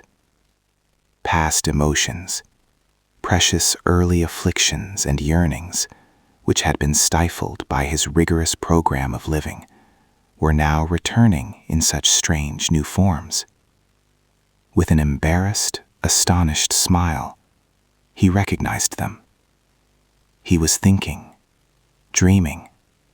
Slowly his lips formed a name, and still smiling, with his face turned upwards, hands folded in his lap, he fell asleep again in his chair. But the day which began with such fiery solemnity underwent a strange mythical transformation. Where did the breeze originate which suddenly began playing so gently and insinuatingly, like some whispered suggestion about his ears and temples? Little white choppy clouds stood in the sky in scattered clumps, like the pasturing herds of the gods. A stronger wind arose, and the steeds of Poseidon came prancing up, and along with them the steers which belonged to the blue-locked god, bellowing and lowering their horns as they ran. Yet among the detritus of the more distant beach waves were hopping forward like agile goats. He was caught in the enchantment of a sacredly distorted world full of panic life, and he dreamed delicate legends. Often, when the sun was sinking behind Venice, he would sit on a bench in the park, observing Tadzio, who was dressed in a white suit with a colored sash and was playing ball on the smooth gravel, and it was Hyacinth that he seemed to be watching. Hyacinth, who was to die because two gods loved him. Yes, he felt Zephyr's aching jealousy of the rival, who forgot the oracle, the bow, and the lyre, in order to play forever with this beauty. He saw the discus, guided by a pitiless envy, strike the lovely head. He too, growing pale, caught the drooping body, and the flower, sprung from this sweet blood, bore the inscription of his unending grief. Nothing is more unusual and strained than the relationship between people who know each other only with their eyes, who meet daily, even hourly, and yet are compelled, by force of custom or their own caprices, to say no word or make no move of acknowledgement, but to maintain the appearance of an aloof unconcern. There is a restlessness and a surge-charged curiosity existing between them, the hysteria of an unsatisfied, unnaturally repressed desire for acquaintanceship and intercourse, and especially there is a kind of tense respect. For one person loves and honors another so long as he cannot judge him, and desire is an evidence of incomplete knowledge. Some kind of familiarity had necessarily to form itself between Aschenbach and young Tadzio, and it gave the elderly man keen pleasure to see that his sympathies and interests were not left completely unanswered. For example, when the boy appeared on the beach in the morning and was going towards his family's bathing house, What had induced him never to use the boardwalk on the far side of it anymore, but to stroll along the front path, through the sand, past Aschenbach's habitual place, and often unnecessarily close to him, almost touching his table or his chair even? Did the attraction, the fascination of an overpowering emotion, have such an effect upon the frail, unthinking object of it? Aschenbach watched daily for Tadzio to approach, and sometimes he acted as though he were occupied when this event was taking place, and he let the boy pass unobserved. But at other times he would look up, and their glances met. They were both in deep earnest when this occurred. Nothing in the elderly man's cultivated and dignified expression betrayed any inner movement, but there was a searching look in Tadzio's eyes, a thoughtful questioning. He began to falter, looked down, then looked up again charmingly, and when he had passed, something in his bearing seemed to indicate that it was only his breeding which kept him from turning around. Once, however, one evening, things turned out differently. The Polish children and their governess had been missing at dinner in the large hall. Aschenbach had noted this uneasily. After the meal, disturbed by their absence, Aschenbach was walking in evening dress and straw hat in front of the hotel at the foot of the terrace, when suddenly he saw the nun-like sisters appear in the light of the arc lamp, accompanied by their governess and with Tadzio a few steps behind. Evidently, they were coming from the steamer pier after having dined for some reason in the city. It must have been cool on the water. Tadzio was wearing a dark blue sailor overcoat with gold buttons, and on his head he had a cap to match. The sun and sea air had not browned him. His skin still had the same yellow marble color as at first. It even seemed paler today than usual, whether from the coolness or from the blanching moonlight of the lamps. His regular eyebrows showed up more sharply. The darkness of his eyes was deeper. It is hard to say how beautiful he was, and Aschenbach was distressed, as he had often been before, by the thought that words can only evaluate sensuous beauty, but not re-give it. He had not been prepared for this rich spectacle. It came unhoped for. He had no time to entrench himself behind an expression of repose and dignity. Pleasure, surprise, admiration must have shone on his face as his eyes met those of the boy. And at this moment it happened that Tadzio smiled to him, eloquently, familiarly, charmingly, without concealment. And during the smile his lips slowly opened. It was the smile of Narcissus bent over the reflecting water, that deep, fascinated, magnetic smile with which he stretches out his arms to the image of his own beauty. A smile distorted ever so little, distorted at the hopelessness of his efforts to kiss the pure lips of the shadow. It was coquettish, inquisitive, and slightly tortured. It was infatuated and infatuating. He had received this smile, and he hurried away as though he carried a fatal gift.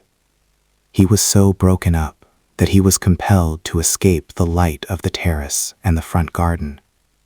He hastily hunted out the darkness of the park in the rear. Strangely indignant and tender admonitions wrung themselves out of him. You dare not smile like that. Listen, no one dare smile like that to another. He threw himself down on a bench. In a frenzy, he breathed the night smell of the vegetation, and leaning back, his arms loose, overwhelmed, with frequent chills running through him, he whispered the fixed formula of desire, impossible in this case, absurd, abject, ridiculous, and yet holy, even in this case, venerable. I love you. Chapter 5. The Leer. During his 4th week at the Lido, Gustav von Aschenbach made several sinister observations touching on the world about him. First, it seemed to him that as the season progressed, the number of guests at the hotel was diminishing rather than increasing, and German especially seemed to be dropping away, so that finally he heard nothing but foreign sounds at table and on the beach. Then, one day in conversation with the barber, whom he visited often, he caught a word which startled him. The man had mentioned a German family that left soon after their arrival. He added glibly and flatteringly, "But you are staying, sir. You have no fear of the plague." Aschenbach looked at him. "The plague," he repeated. The gossiper was silent, made out as though busy with other things, ignored the question. When it was put more insistently, he declared that he knew nothing, and with embarrassing volubility he tried to change the subject. That was about noon. In the afternoon there was a calm, and Aschenbach rode to Venice under an intense sun. For he was driven by a mania to follow the Polish children whom he had seen with their governess taking the road to the steamer pier. He did not find the idol at San Marco, but while sitting over his tea at his little round iron table on the shady side of the square, he suddenly detected a peculiar odor in the air, which, it seemed to him now, he had noticed for days without being consciously aware of it. The smell was sweetish and drug-like, suggesting sickness and wounds and a suspicious cleanliness. He tested and examined it thoughtfully, finished his luncheon, and left the square on the side opposite the church. The smell was stronger where the street narrowed.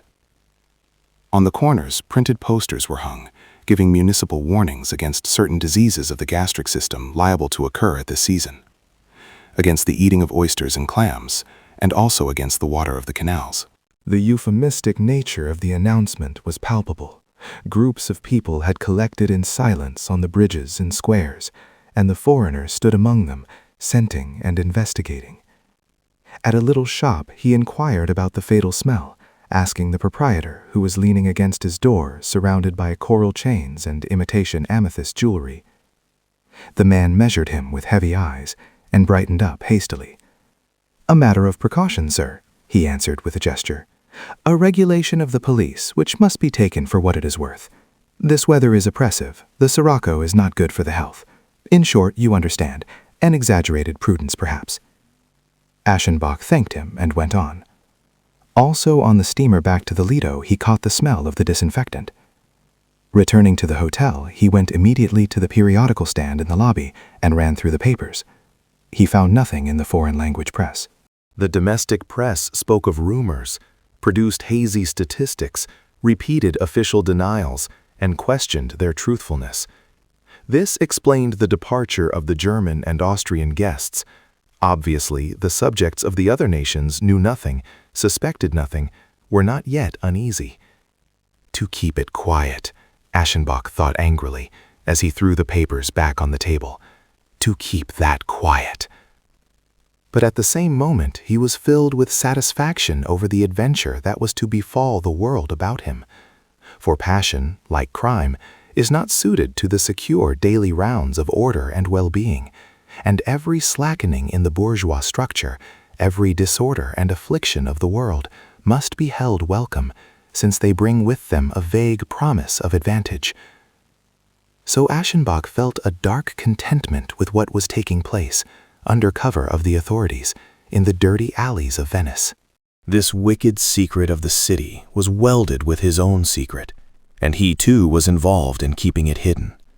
For in his infatuation he cared about nothing but the possibility of Tadzio's leaving, and he realized with something like terror that he would not know how to go on living if this occurred. Lately, he had not been relying simply on good luck and the daily routine for his chances to be near the boy and look at him. He pursued him, stalked him. On Sundays, for instance, the Poles never appeared on the beach. He guessed that they must be attending Mass at San Marco. He hurried there, and stepping from the heat of the square into the golden twilight of the church, he found the boy he was hunting, bowed over a prie-dieu, praying. Then he stood in the background, on the cracked mosaic floor, with people on all sides kneeling, murmuring, and making the sign of the cross. And the compact grandeur of this oriental temple weighed heavily on his senses.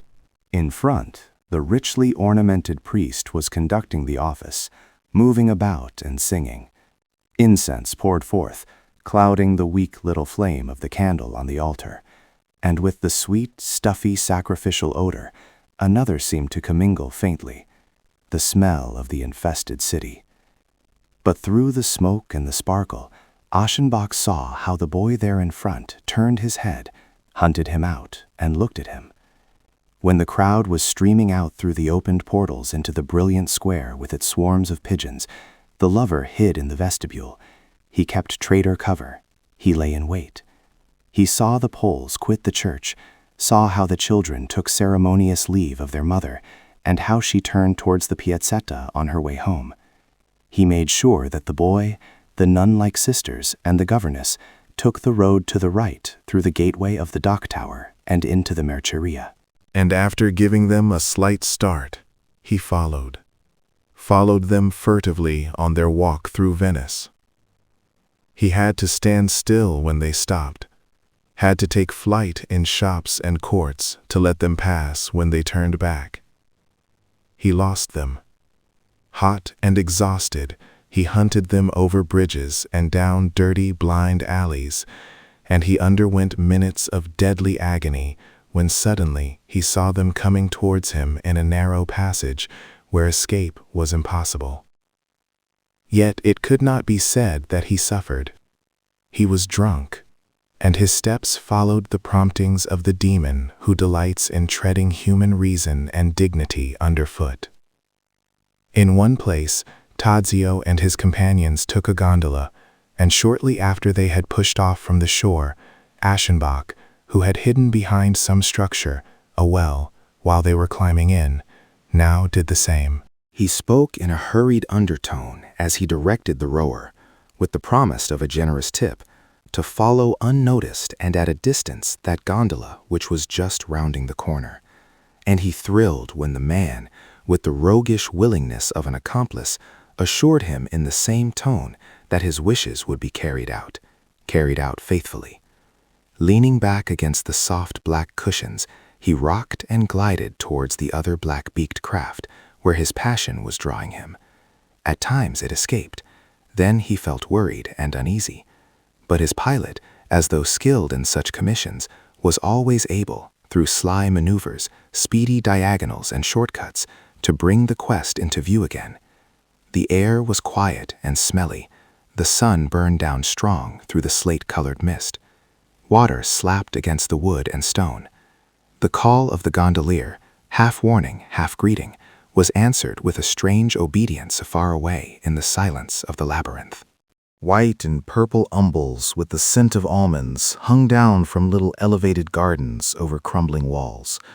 Arabian window casings were outlined through the murkiness. The marble steps of a church descended into the water. A beggar squatted there, protesting his misery, holding out his hat and showing the whites of his eyes as though he were blind. An antiquarian in front of his den fawned on the passerby and invited him to stop in the hopes of swindling him. That was Venice, the flatteringly and suspiciously beautiful, this city half legend, half snare for strangers. In its foul air, art once flourished gluttonously and had suggested to its musicians seductive notes which cradle and lull. The adventurer felt as though his eyes were taking in this same luxury, as though his ears were being won by just such melodies. He recalled, too, that the city was diseased and was concealing this through greed, and he peered more eagerly after the retreating gondola. Thus, in his infatuation, he wanted simply to pursue uninterrupted the object that aroused him, to dream of it when it was not there, and, after the fashion of lovers, to speak softly to its mere outline.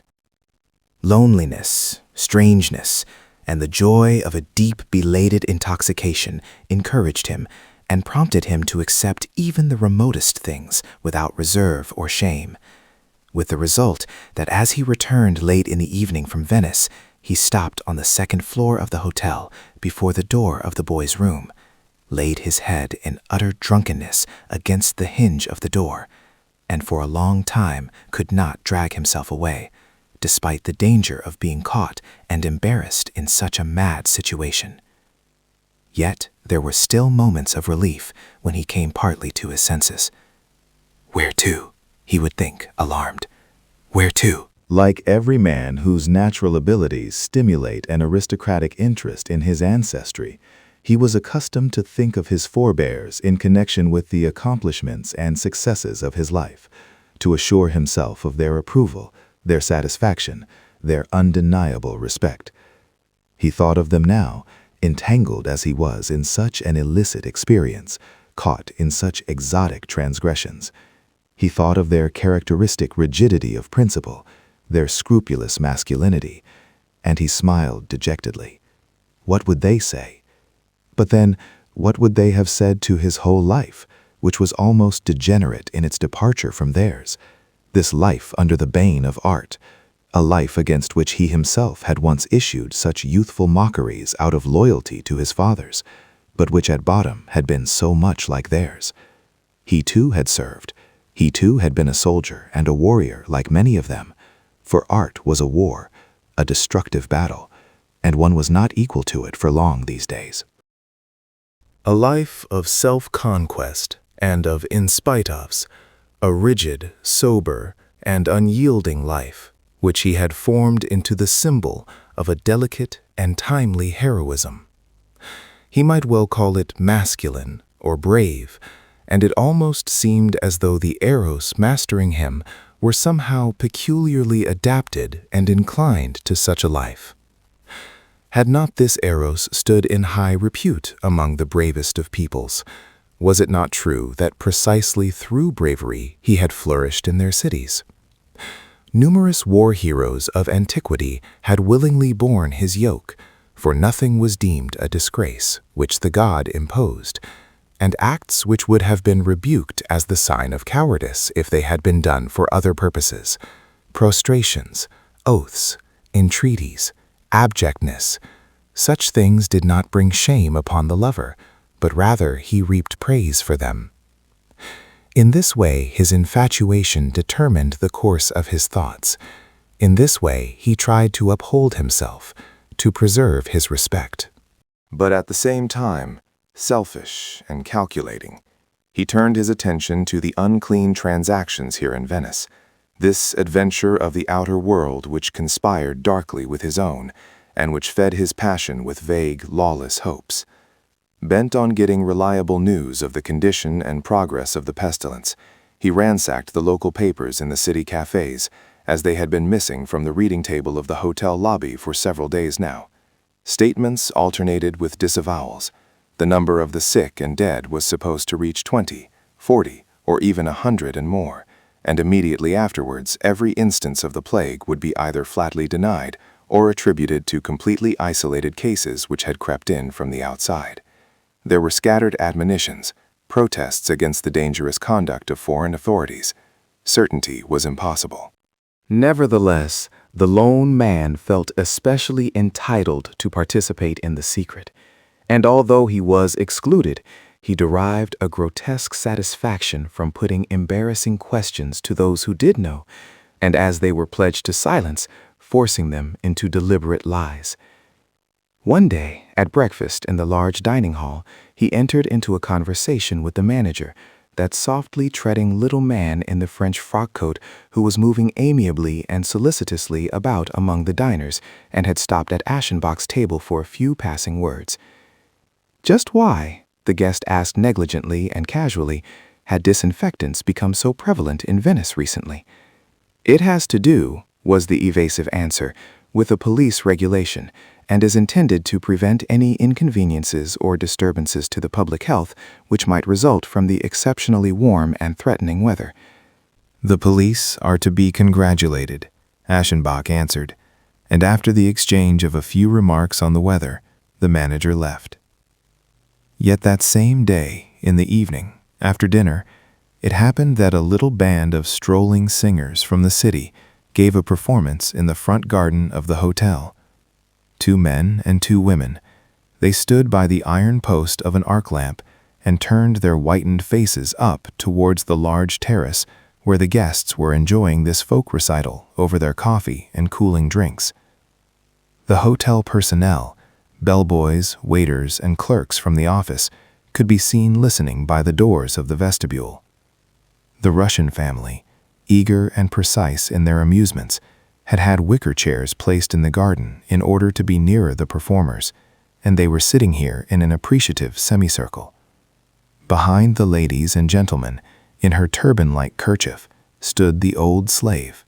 Mandolin, guitar, harmonica, and a squeaky violin were responding to the touch of the virtuoso beggars. Instrumental numbers alternated with songs, as when the younger of the women, with a sharp trembling voice, joined with the sweetly falsetto tenor in a languishing love duet. But the real talent and leader of the group was undoubtedly the other of the two men, the one with the guitar. He was a kind of buffo baritone, with not much of a voice, although he did have a gift for pantomime and a remarkable comic energy. Often, with his large instrument under his arm, he would leave the rest of the group and, still acting, would intrude on the platform, where his antics were rewarded with encouraging laughter. Especially the Russians in their seats down front seemed to be enchanted with so much southern mobility, and their applause incited him to let himself out more and more boldly and assertively. Aschenbach sat on the balustrade, cooling his lips now and then with a mixture of pomegranate juice and soda, which glowed ruby red in his glass in front of him. His nerves took in the miserable notes, the vulgar crooning melodies. For passion lames the sense of discrimination, and surrenders in all seriousness to appeals which, in sober moments, are either humorously allowed for or rejected with annoyance. At the clown's antics, his features had twisted into a set, painful smile. He sat there relaxed, although inwardly he was intensely awake, for 6 paces from him, Tadzio was leaning against the stone handrail. In the white belted coat which he often wore at mealtimes, he was standing in a position of spontaneous and inborn gracefulness, his left forearm on the railing, feet crossed, the right hand on a supporting hip. And he looked down at the street singers with an expression which was hardly a smile, but only an aloof curiosity, a polite amiability. Often he would stand erect and, expanding his chest, would draw the white smock down under his leather belt with a beautiful gesture. And then, too, the aging man observed with a tumult of fright and triumph how he would often turn his head over the left shoulder in the direction of his admirer, carefully and hesitatingly, or even with abruptness, as though to attack by surprise. He did not meet Aschenbach's eyes, for a mean precaution compelled the transgressor to keep from staring at him. In the background of the terrace, the women who guarded Tadzio were sitting, and things had reached a point where the lover had to fear that he might be noticed and suspected. Yes, he had often observed with a kind of numbness how, when Tadzio was near him, on the beach, in the hotel lobby, in the Piazza San Marco, they called him back. They were set on keeping him at a distance, and this wounded him frightfully, causing his pride unknown tortures which his conscience would not permit him to evade. Meanwhile, the guitar player had begun a solo to his own accompaniment, a street ballad popular throughout Italy. It had several strophes, and the entire company joined each time in the refrain, all singing and playing, while he managed to give a plastic and dramatic twist to the performance. Of slight build, with thin and impoverished features, he stood on the gravel, apart from his companions, in an attitude of insolent bravado, his shabby felt hat on the back of his head, so that a bunch of his red hair jutted out from under the brim. And to the thrumming of the strings he flung his jokes up at the terrace in a penetrating recitative, while the veins were swelling on his forehead from the exertion of his performance. He did not seem of Venetian stock, but rather of the race of Neapolitan comedians, half pimp, half entertainer, brutal and audacious, dangerous and amusing. His song was stupid enough so far as the words went, but in his mouth, by his gestures, the movements of his body, his way of blinking significantly and letting the tongue play across his lips, it acquired something ambiguous, something vaguely repulsive. In addition to the customary civilian dress, he was wearing a sport shirt, and his skinny neck protruded above the soft collar, bearing a noticeably large and active Adam's apple. He was pale and snub-nosed. It was hard to fix an age to his beardless features, which seemed furrowed with grimaces and depravity, and the 2 wrinkles standing arrogantly harshly, almost savagely, between his reddish eyebrows, were strangely suited to the smirk on his mobile lips. Yet what really prompted the lonely man to pay him keen attention was the observation that the questionable figure seemed also to provide its own questionable atmosphere. For each time they came to the refrain, the singer, amid buffoonery and familiar handshakes, began a grotesque circular march which brought him immediately beneath Aschenbach's place. And each time this happened, there blew up to the terrace from his clothes and body a strong carbolic smell. After the song was ended, he began collecting money. He started with the Russians, who were evidently willing to spend, and then came up the stairs. Up here, he showed himself just as humble as he had been bold during the performance. Cringing and bowing, he stole about among the tables, and a smile of obsequious cunning exposed his strong teeth, while the two wrinkles still stood ominously between his red eyebrows. This singular character collecting money to live on, they eyed him with a curiosity and a kind of repugnance. They tossed coins into his felt hat with the tips of their fingers, and were careful not to touch him. The elimination of the physical distance between the comedian and the audience, no matter how great the enjoyment may have been, always causes a certain uneasiness. He felt it, and tried to excuse it by groveling. He came up to Aschenbach, and along with him, the smell, which no one else seemed concerned about. "Listen," the recluse said in an undertone, almost mechanically. "They are disinfecting Venice. Why?" The jester answered hoarsely, "On account of the police. That is a precaution, sir, with such heat, and the scirocco. The scirocco is oppressive. It is not good for the health." He spoke as though astonished that anyone could ask such things, and demonstrated with his open hand how oppressive the scirocco was. "Then there is no plague in Venice?" Aschenbach asked quietly, between his teeth. The clown's muscular features fell into a grimace of comical embarrassment. "A plague? What kind of plague? Perhaps our police are a plague? You like to joke. A plague, of all things! A precautionary measure, you understand. A police regulation against the effects of the oppressive weather." He gesticulated. "Very well," Aschenbach said several times curtly and quietly, and he quickly dropped an unduly large coin into the hat. Then, with his eyes, he signaled the man to leave. He obeyed, smirking and bowing.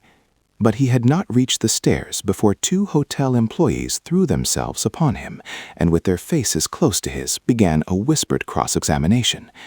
He shrugged his shoulders. He gave assurances. He swore that he had kept quiet. That was evident. He was released, and he returned to the garden. Then, after a short conference with his companions, he stepped out once more for a final song of thanks and leave-taking. It was a rousing song which the recluse never recalled having heard before, a big number in incomprehensible dialect, with a laugh refrain in which the troupe joined regularly at the tops of their voices. At this point, both the words and the accompaniment of the instruments stopped, with nothing left but a laugh, which was somehow arranged rhythmically, although very naturally done, and the soloist especially showed great talent in giving it a most deceptive vitality. At the renewal of his professional distance from the audience, he had recovered all his boldness again, and the artificial laugh that he directed up towards the terrace was derisive. Even before the end of the articulate portion of the strophe, he seemed to struggle against an irresistible tickling. He gulped, his voice trembled, he pressed his hand over his mouth, he contorted his shoulders, and at the proper moment, the ungovernable laugh broke out of him, burst into such real cackles that it was infectious and communicated itself to the audience, so that on the terrace also an unfounded hilarity, living off itself alone, started up. But this seemed to double the singer's exuberance. He bent his knees, he slapped his thighs, he nearly split himself. He no longer laughed, he shrieked. He pointed up with his finger, as though nothing were more comic than the laughing guests there, and finally everyone in the garden and on the veranda was laughing, even to the waiters, bellboys, and house servants in the doorways. Aschenbach was no longer resting in his chair. He sat upright, as if attempting to defend himself or to escape. But the laughter, the whiffs of the hospital smell, and the boy's nearness combined to put him into a trance that held his mind and his senses hopelessly captive. In the general movement and distraction, he ventured to glance across at Tadzio, and as he did so, he dared observe that the boy, in reply to his glance, was equally serious, much as though he had modeled his conduct and expression after those of one man, and the prevalent mood had no effect on him, since this one man was not part of it. This portentous childish obedience had something so disarming and overpowering about it that the gray-haired man could hardly restrain himself from burying his face in his hands. It had also seemed to him that Tadzio's occasional stretching and quick breathing indicated a complaint, a congestion of the lungs. He is sickly. He will probably not grow old, he thought repeatedly, with that positiveness which is often a peculiar relief to desire and passion. And along with pure solitude, he had a feeling of rakish gratification. Meanwhile, the Venetians had ended and were leaving. Applause accompanied them, and their leader did not miss the opportunity to cover his retreat with further jests. His bows, the kisses he blew, were laughed at, and so he doubled them. When his companions were already gone, he acted as though he had hurt himself by backing into a lamp-post, and he crept through the gate seemingly crippled with pain. Then he suddenly threw off the mask of comic hard luck, stood upright, hurried away jauntily, stuck out his tongue insolently at the guests on the terrace, and slipped into the darkness. The company was breaking up. Tadzio had been missing from the balustrade for some time. But to the displeasure of the waiters, the lonely man sat for a long while over the remains of his pomegranate drink. Night advanced. Time was crumbling.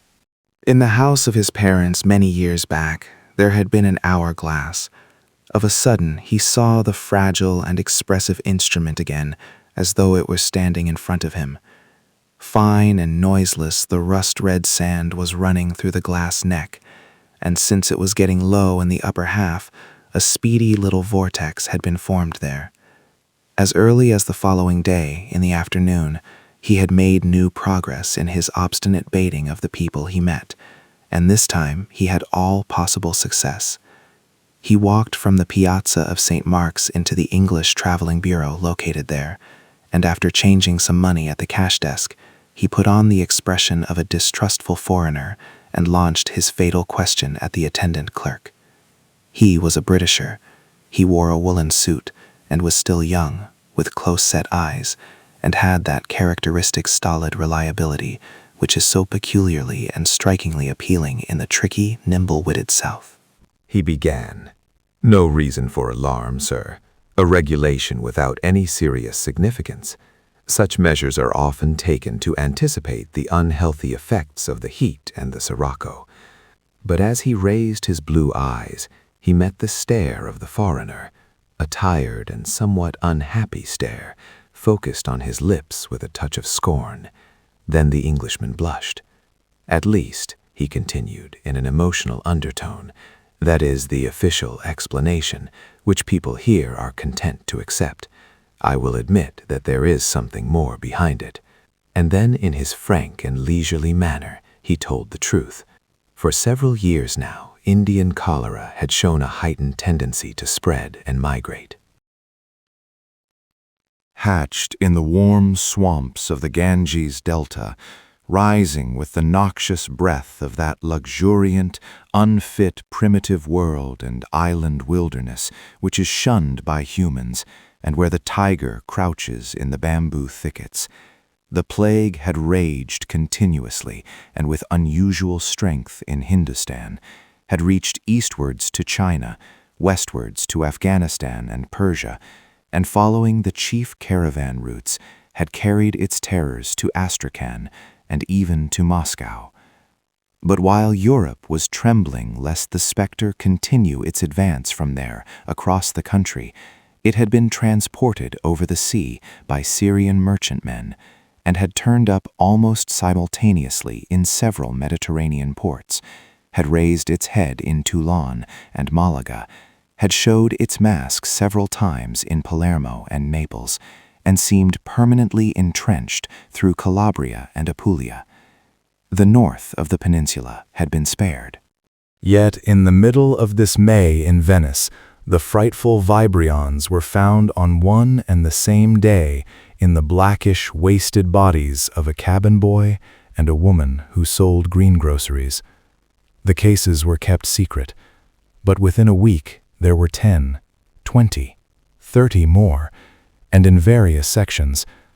A man from the Austrian provinces who had made a pleasure trip to Venice for a few days returned to his hometown and died with unmistakable symptoms, and that is how the first reports of the pestilence in the lagoon city got into the German newspapers. The Venetian authorities answered that the city's health conditions had never been better and took the most necessary preventive measures, but probably the food supply had been infected.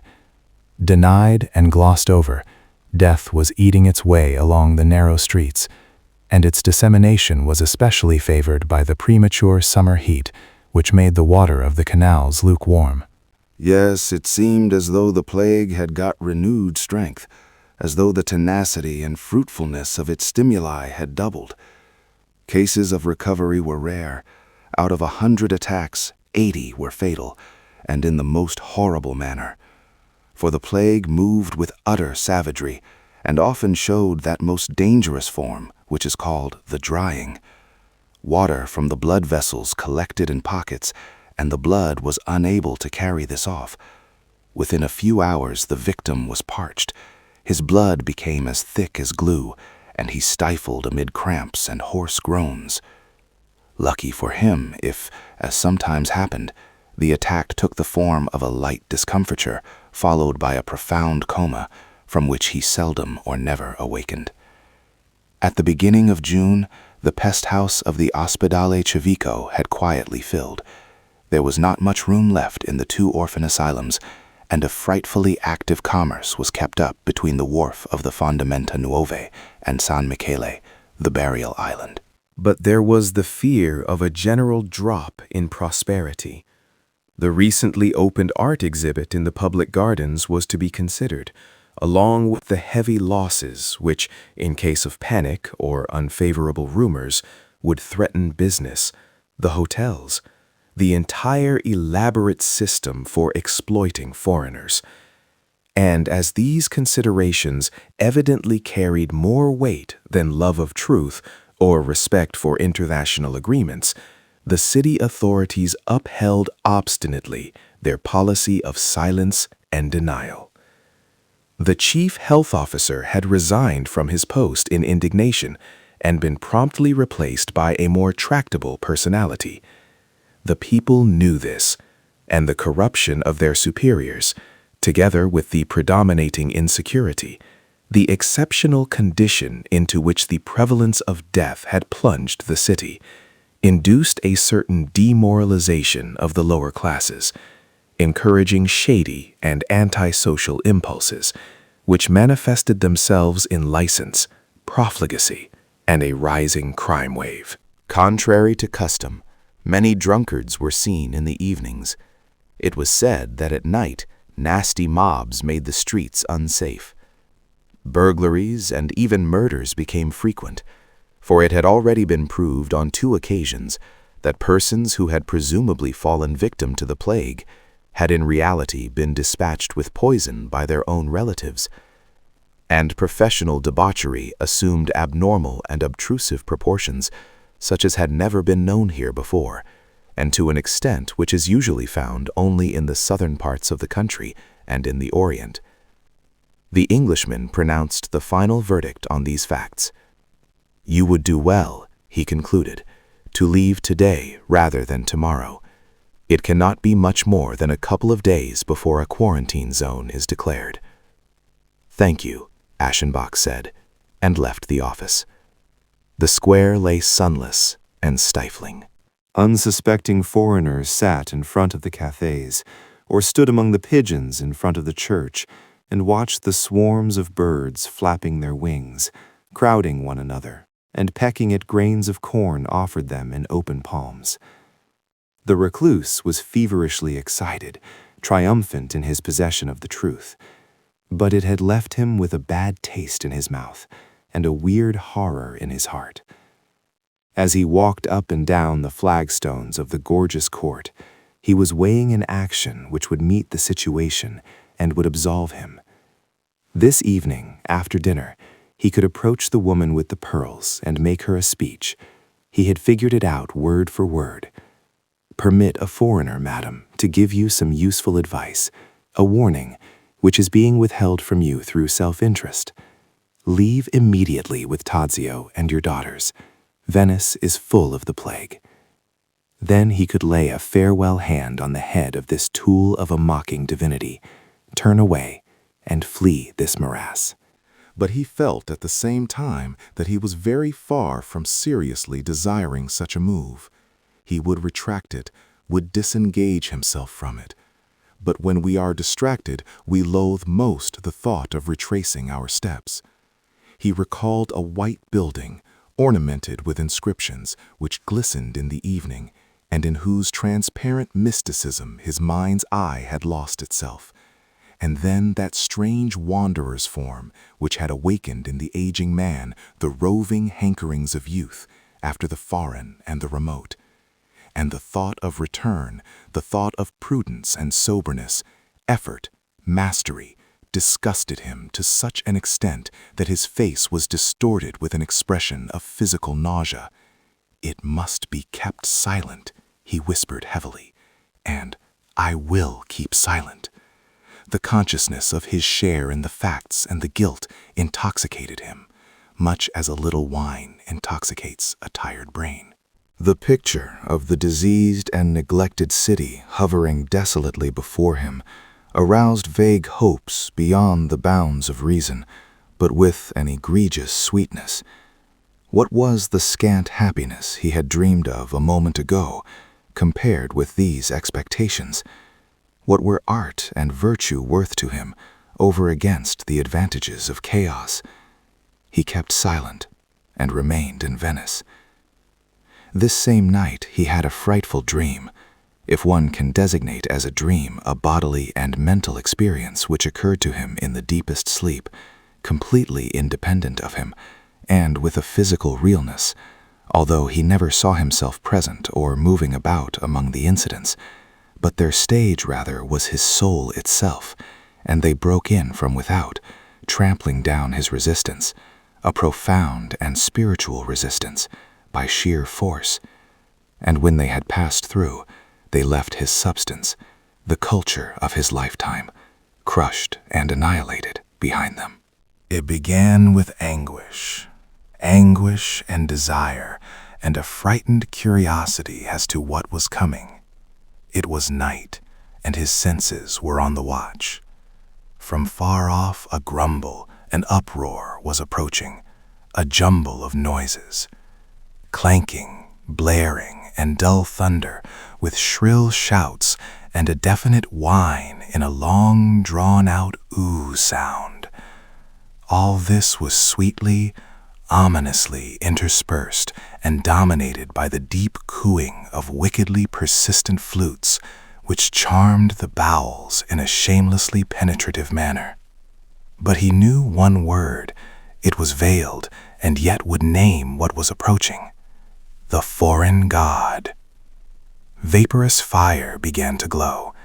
Then he recognized mountains like those about his summer house, and in the scattered light, from high up in the woods, among tree trunks and crumbling moss-grown rocks, people, beasts, a throng, a raging mob plunged, twisting and whirling downwards, and made the hill swarm with bodies, flames, tumult, and a riotous round dance.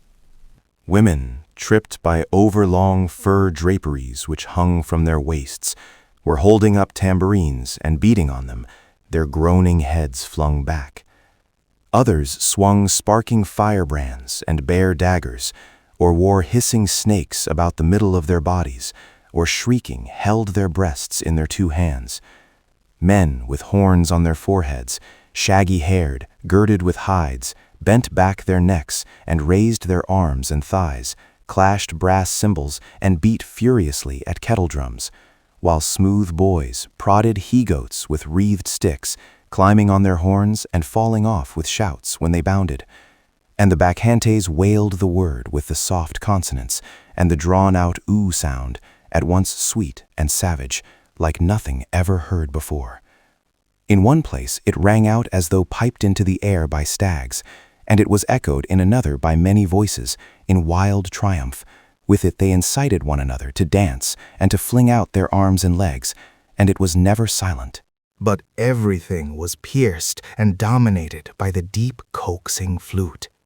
He who was fighting against this experience, did it not coax him too with its shameless penetration into the feast and the excesses of the extreme sacrifice? His repugnance, his fear were keen. He was honorably set on defending himself to the very last against the barbarian, the foe to intellectual poise and dignity. But the noise, the howling, multiplied by the resonant walls of the hills, grew, took the upper hand, swelled to a fury of rapture. Odors oppressed the senses, the pungent smell of the bucks, the scent of moist bodies, and a waft of stagnant water, with another smell, something familiar, the smell of wounds and prevalent disease. At the beating of the drum, his heart fluttered, his head was spinning, he was caught in a frenzy, in a blinding, deafening lewdness, and he yearned to join the ranks of the god. The obscene symbol, huge, wooden, was uncovered and raised up. Then they howled the magic word with more abandon. Foaming at the mouth, they raged, teased one another with ruttish gestures and caressing hands. Laughing and groaning, they stuck the goads into one another's flesh and licked the blood from their limbs. But the dreamer now was with them, in them, and he belonged to the foreign god. Yes, they were he himself, as they hurled themselves, biting and tearing upon the animals, got entangled in steaming rags, and fell in promiscuous unions on the torn moss, in sacrifice to their god. And his soul tasted the unchastity and fury of decay. When he awakened from the affliction of this dream, he was unnerved, shattered, and hopelessly under the power of the demon. He no longer avoided the inquisitive glances of other people. He did not care if he was exciting their suspicions. And as a matter of fact, they were fleeing, traveling elsewhere. Numerous bathing houses stood empty. The occupants of the dining hall became more and more scattered, and in the city now one rarely saw a foreigner. The truth seemed to have leaked out. The panic, despite the reticence of those whose interests were involved, seemed no longer avoidable. But the woman with the pearls remained with her family, either because the rumors had not yet reached her, or because she was too proud and fearless to heed them. Tadzio remained, and to Aschenbach, in his infatuation, it seemed at times as though flight and death might remove all the disturbing elements of life around them, and he stay here alone with the boy. Yes, by the sea in the forenoon, when his eyes rested heavily, irresponsibly, unwaveringly on the thing he coveted, or when, as the day was ending, he followed shamelessly after him through streets where the hideous death lurked in secret. At such times the atrocious seemed to him rich in possibilities, and laws of morality had dropped away. Like any lover, he wanted to please, and he felt a bitter anguish lest it might not be possible. He added bright, youthful details to his dress. He put on jewels and used perfumes. During the day, he often spent much time over his toilet and came to the table strikingly dressed, excited and in suspense. In the light of the sweet youthfulness which had done this to him, he detested his aging body. The sight of his gray hair, his sharp features, plunged him into shame and hopelessness. It induced him to attempt rejuvenating his body and appearance. He often visited the hotel barber. Beneath the barber's apron, leaning back in the chair under the gossiper's expert hands, he winced to observe his reflection in the mirror. "Gray," he said, making a wry face. "A little," the man answered. Due entirely to a slight neglect, an indifference to outward things, which is conceivable in people of importance, but it is not exactly praiseworthy, and all the less so since such persons are above prejudice in matters of nature or art. If the moral objections of certain people to the art of cosmetics were to be logically extended to the care of the teeth, they would give no slight offense. And after all, we are just as old as we feel, and under some circumstances, gray hair would actually stand for more of an untruth than the despised correction. In your case, sir, you are entitled to the natural color of your hair. Will you permit me simply to return what belongs to you?"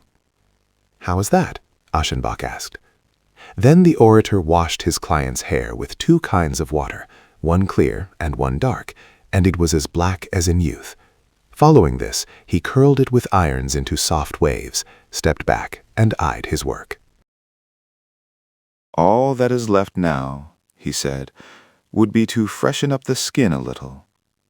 And like someone who cannot finish, cannot satisfy himself, he passed with quickening energy from one manipulation to another. Aschenbach rested comfortably, incapable of resistance, or rather his hopes aroused by what was taking place. In the glass he saw his brows arch more evenly and decisively. His eyes became longer. Their brilliance was heightened by a light touching up of the lids. A little lower, where the skin had been a leatherish brown, he saw a delicate crimson tint grow beneath a deft application of color. His lips, bloodless a little while past, became full and as red as raspberries. The furrows in the cheeks and about the mouth, the wrinkles of the eyes, disappeared beneath lotions and cream. With a knocking heart, he beheld a blossoming youth. Finally, the beauty specialist declared himself content. After the manner of such people, by obsequiously thanking the man he had been serving. "A trifling assistance," he said, as he applied one parting touch. "Now the gentleman can fall in love unhesitatingly." He walked away, fascinated. He was happy as in a dream, timid and bewildered. His necktie was red.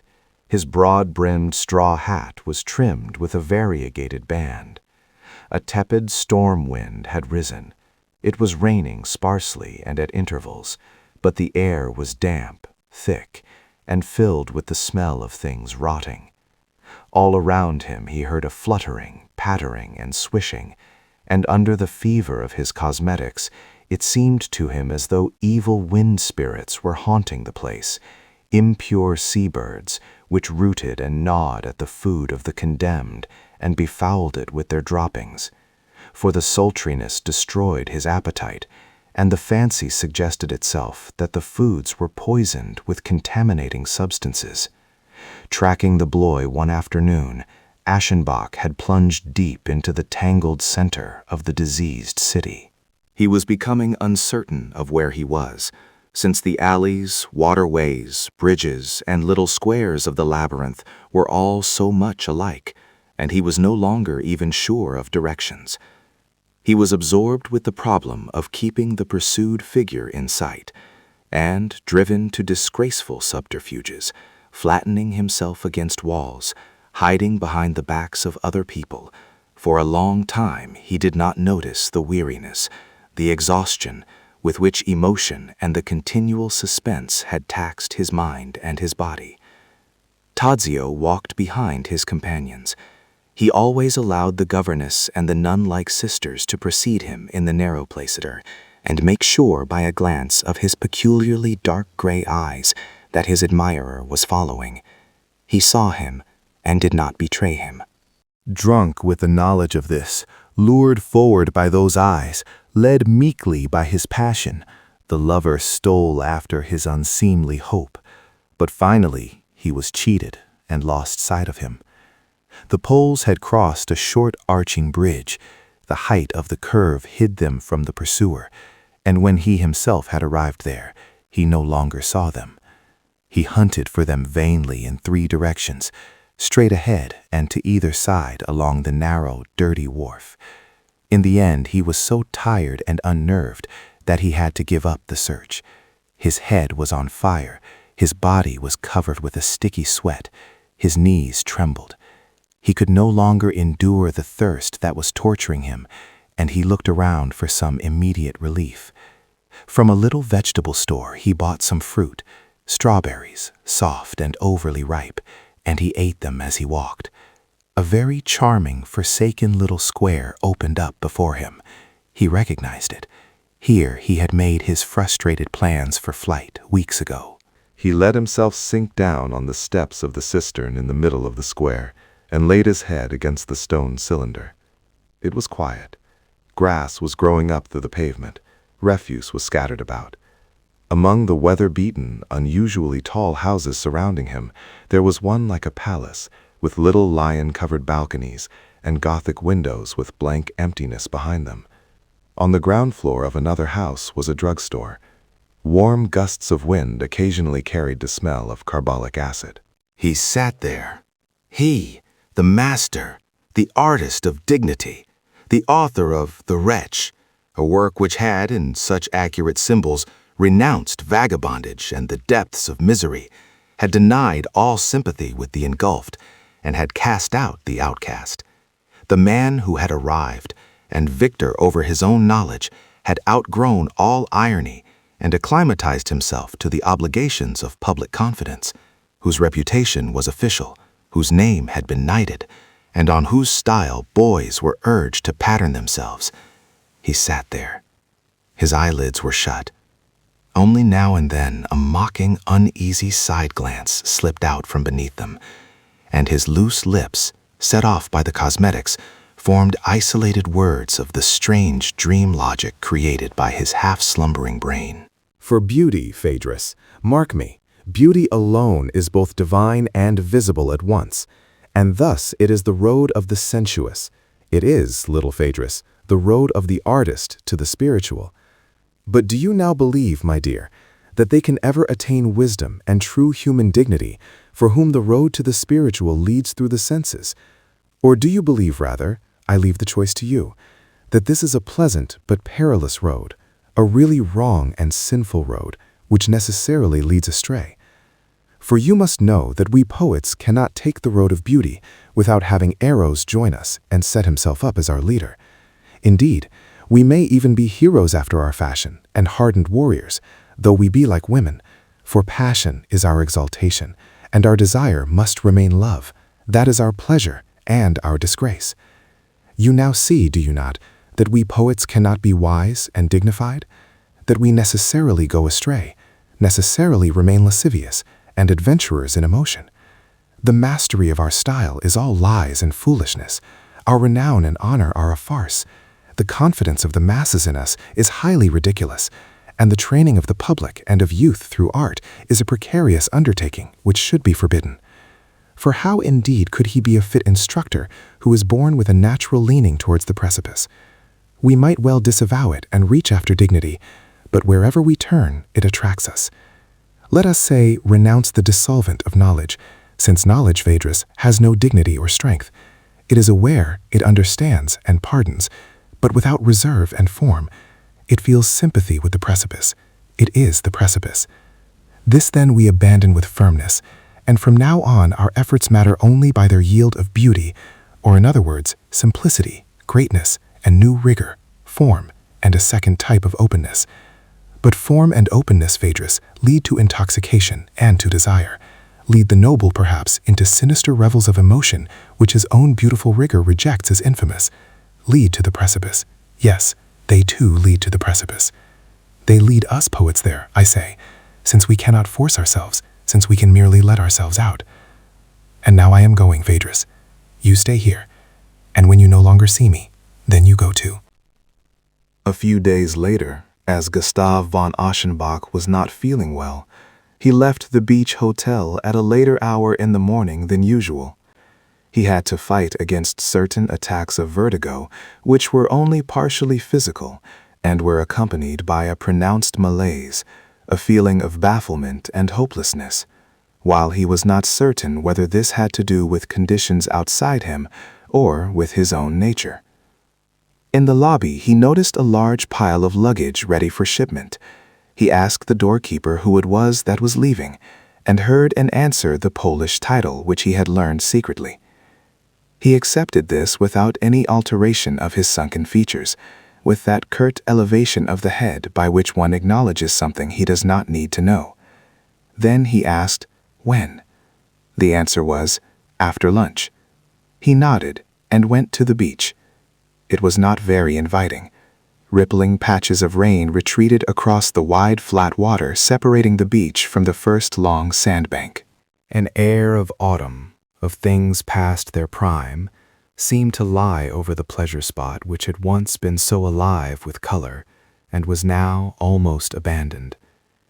The sand was no longer kept clean. A camera, seemingly without an owner, stood on its tripod by the edge of the sea, and a black cloth thrown over it was flapping noisily in the wind. Tadzio, with the 3 or 4 companions still left, was moving about to the right in front of his family's cabin. And midway between the sea and the row of bathing houses, lying back in his chair, with a robe over his knees, Aschenbach looked at him once more. The game, which was not being supervised, since the women were probably occupied with preparations for the journey, seemed to have no rules, and it was degenerating. The stocky boy with the sleek black hair, who was called Joshu, had been angered and blinded by sand flung in his face. He forced Tadzio into a wrestling match, which quickly ended in the fall of the beauty, who was weaker.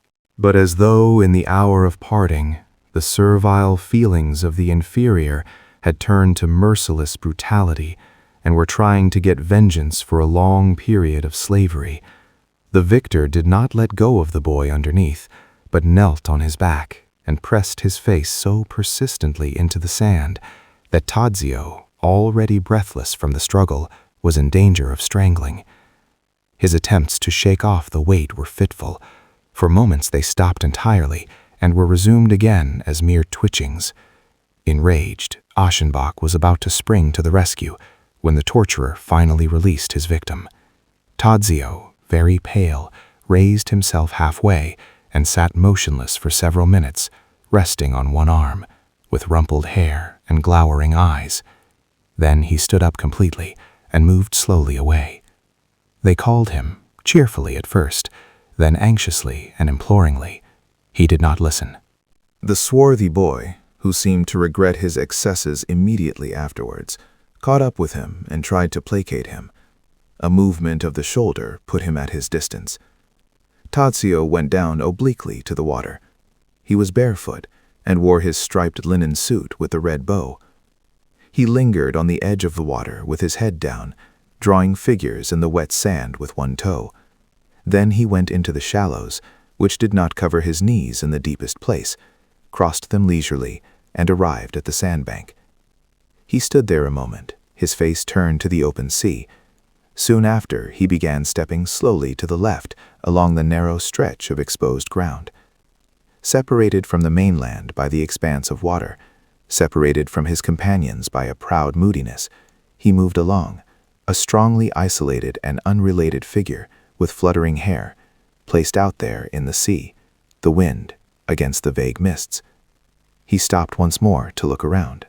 And suddenly, as though at some recollection, some impulse, with one hand on his hip, he turned the upper part of his body in a beautiful twist, which began from the base, and he looked over his shoulder towards the shore.